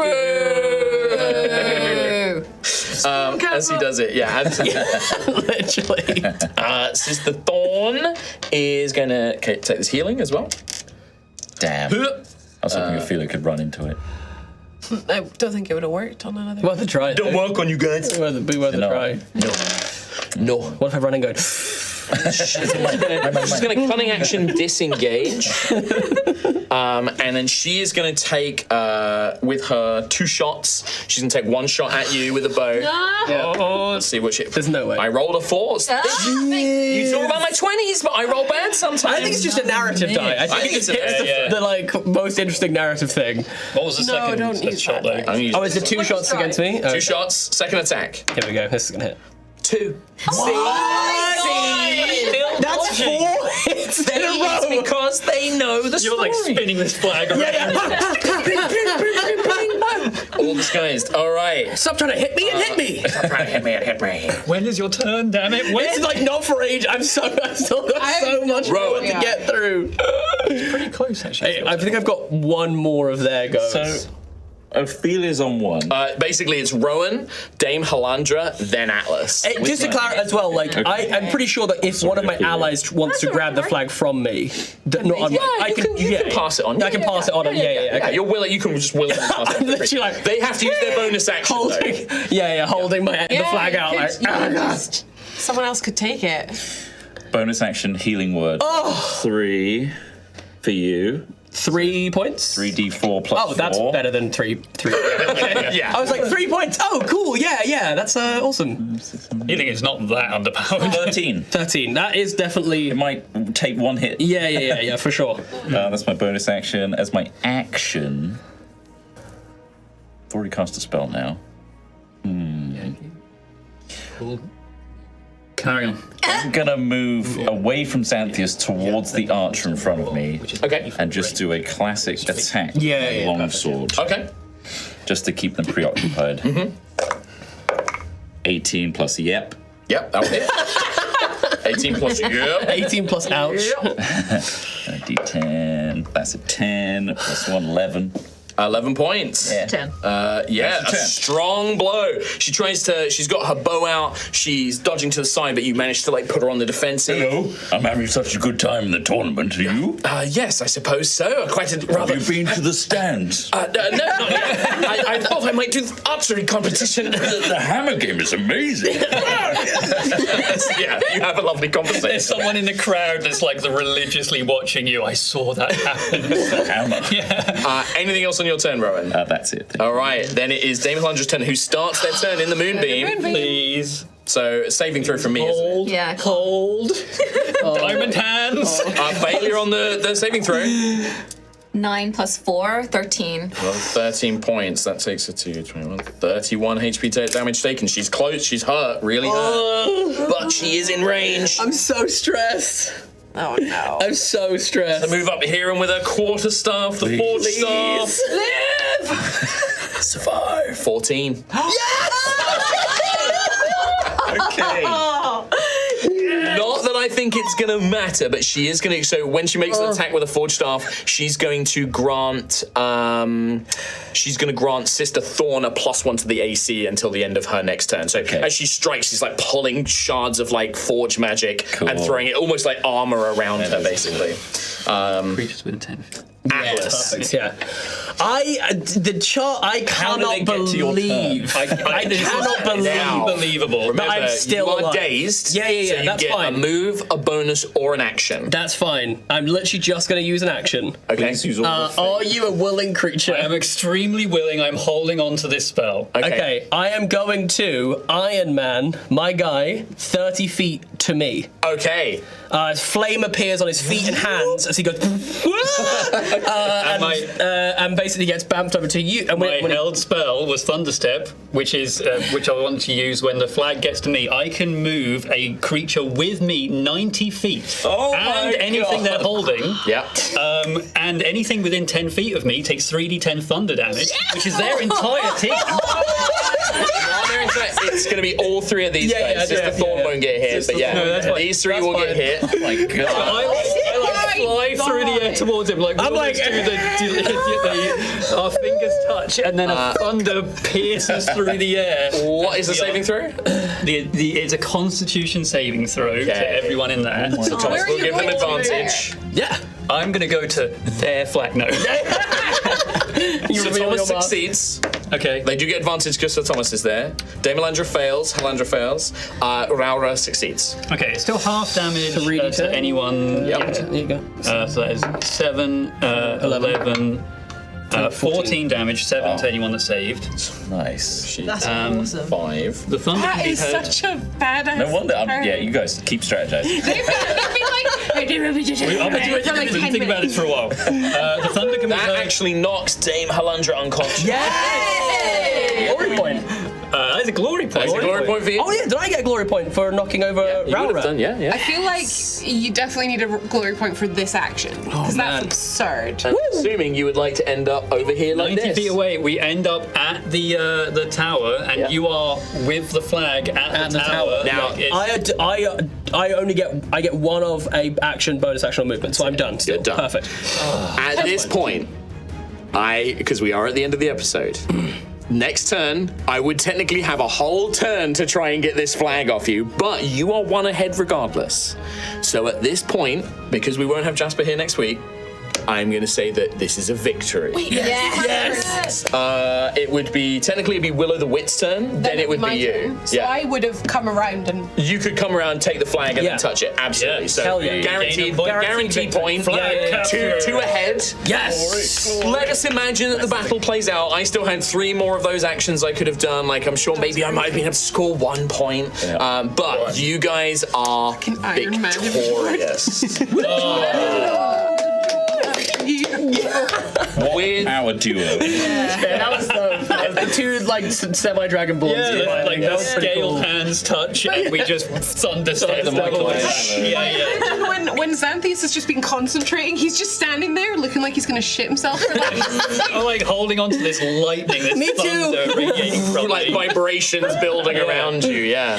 No, excellent stuff. That is unfortunately where we're going to have to call it there. Narratively, we will obviously do a little bit about Atlas in the next episode when you're not here, but at this point, Atlas has firmly cemented themselves as a worthy knight. Yeah. However, as your test, there are more tournaments for you to go and win elsewhere in the Empire. And I ended with this one with 14 glory points, which I think is pretty good. glorious. Yeah, that's pretty glorious. I'll take that. So with that, you most certainly would attract some followers, some people that might come and follow you and support you.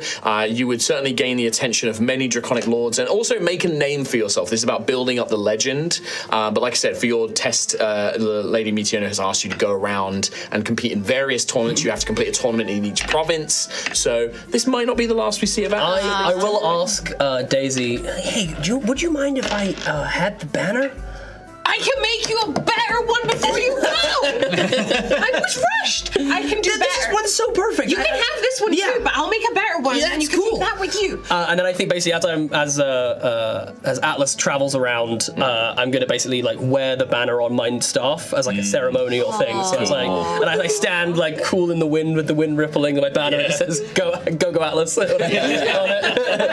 If there is anything like before you head off, if there's anything in character you want to say or do, this is the perfect time to do so. I just wanted to say thank you so much. None of this. Stop it! We will meet again. We will definitely meet again. Well, none of this would have been possible if it wasn't for you. I might, be lying unconscious in an alleyway if you hadn't found Seeing me. how you fought, I think you would have. I didn't have my stuff. I was kind of already a bit beat up. Seriously. And I wouldn't even have been able to compete if it wasn't for you guys. And for what it's worth, Gruffith, I just want to say I think you're going to make the most badass night. It was awesome getting to fight you, and you were just so impressive. And not only that, you're just an awesome dude. Really, really cool. And it's been a real pleasure to fight you and fight beside you. The honor was all mine. It was a privilege to do the same with you, and I wish you all the luck with your night's tests. Thank you. Can I have a hug? Oh, yeah! Everyone gets in and squeezes you both.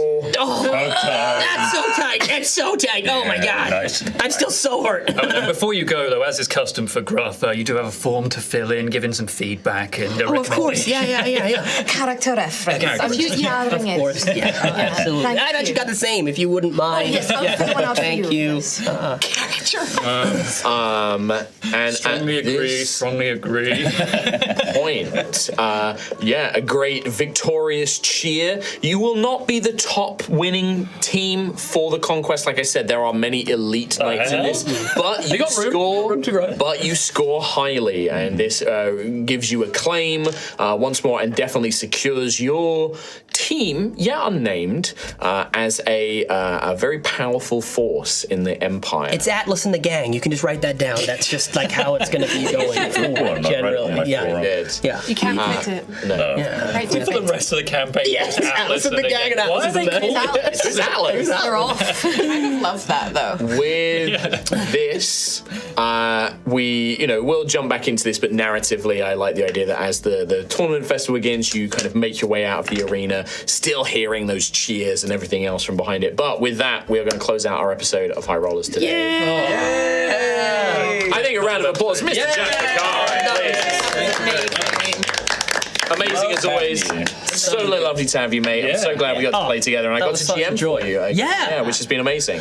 No, so good. I absolutely loved it. And imagining Atlas now jumping onto his spear and flying off like Like a broom. only for 60 feet, and then he has to start walking. And he has to wait for a whole day. around a corner, so we're like, What a hero. there goes my hero. Immediately crash into someone. Some say he's still riding that spear to this day. Wait, I see him. And with that, don't forget, go check out 3 Black Halflings and all of your other projects as well. Check out Jasper on social media and follow him in everything that he does. We'll put his He's links amazing. in the description box. Yes. Yeah, strips and chat, etc. But seriously though, thank you to the audience, thank you to you guys for letting me be here. It feels like a big honor to be the first canonical guest. It's very, very cool. So Set the bar high. Very high. And thank you for all the fan art of Atlas. Wow. No, totally, because I'm going to be freaking out. I really am going to be freaking out. With that, everybody, thank you so much. We love you. We'll see you next time. Bye-bye. Goodbye. Bye. It's me. It's like, I was sad to say, guys, we had to pre-record it. It's another pre-recording. We did kind of give you a warning that it'll be pre-recorded, so no donation messages to read out today. Next week. Next week, we'll kind of throw them all together. Once again, big thank you, Jasper, so much for coming and joining us. Thank you guys. And just an absolute blast. We hope you had a lovely time as well, everybody. Go get yourself a new Clever Toad t-shirt from our merch store. And don't forget to come to see High Rollers live as well. Show the bronze bit anyway.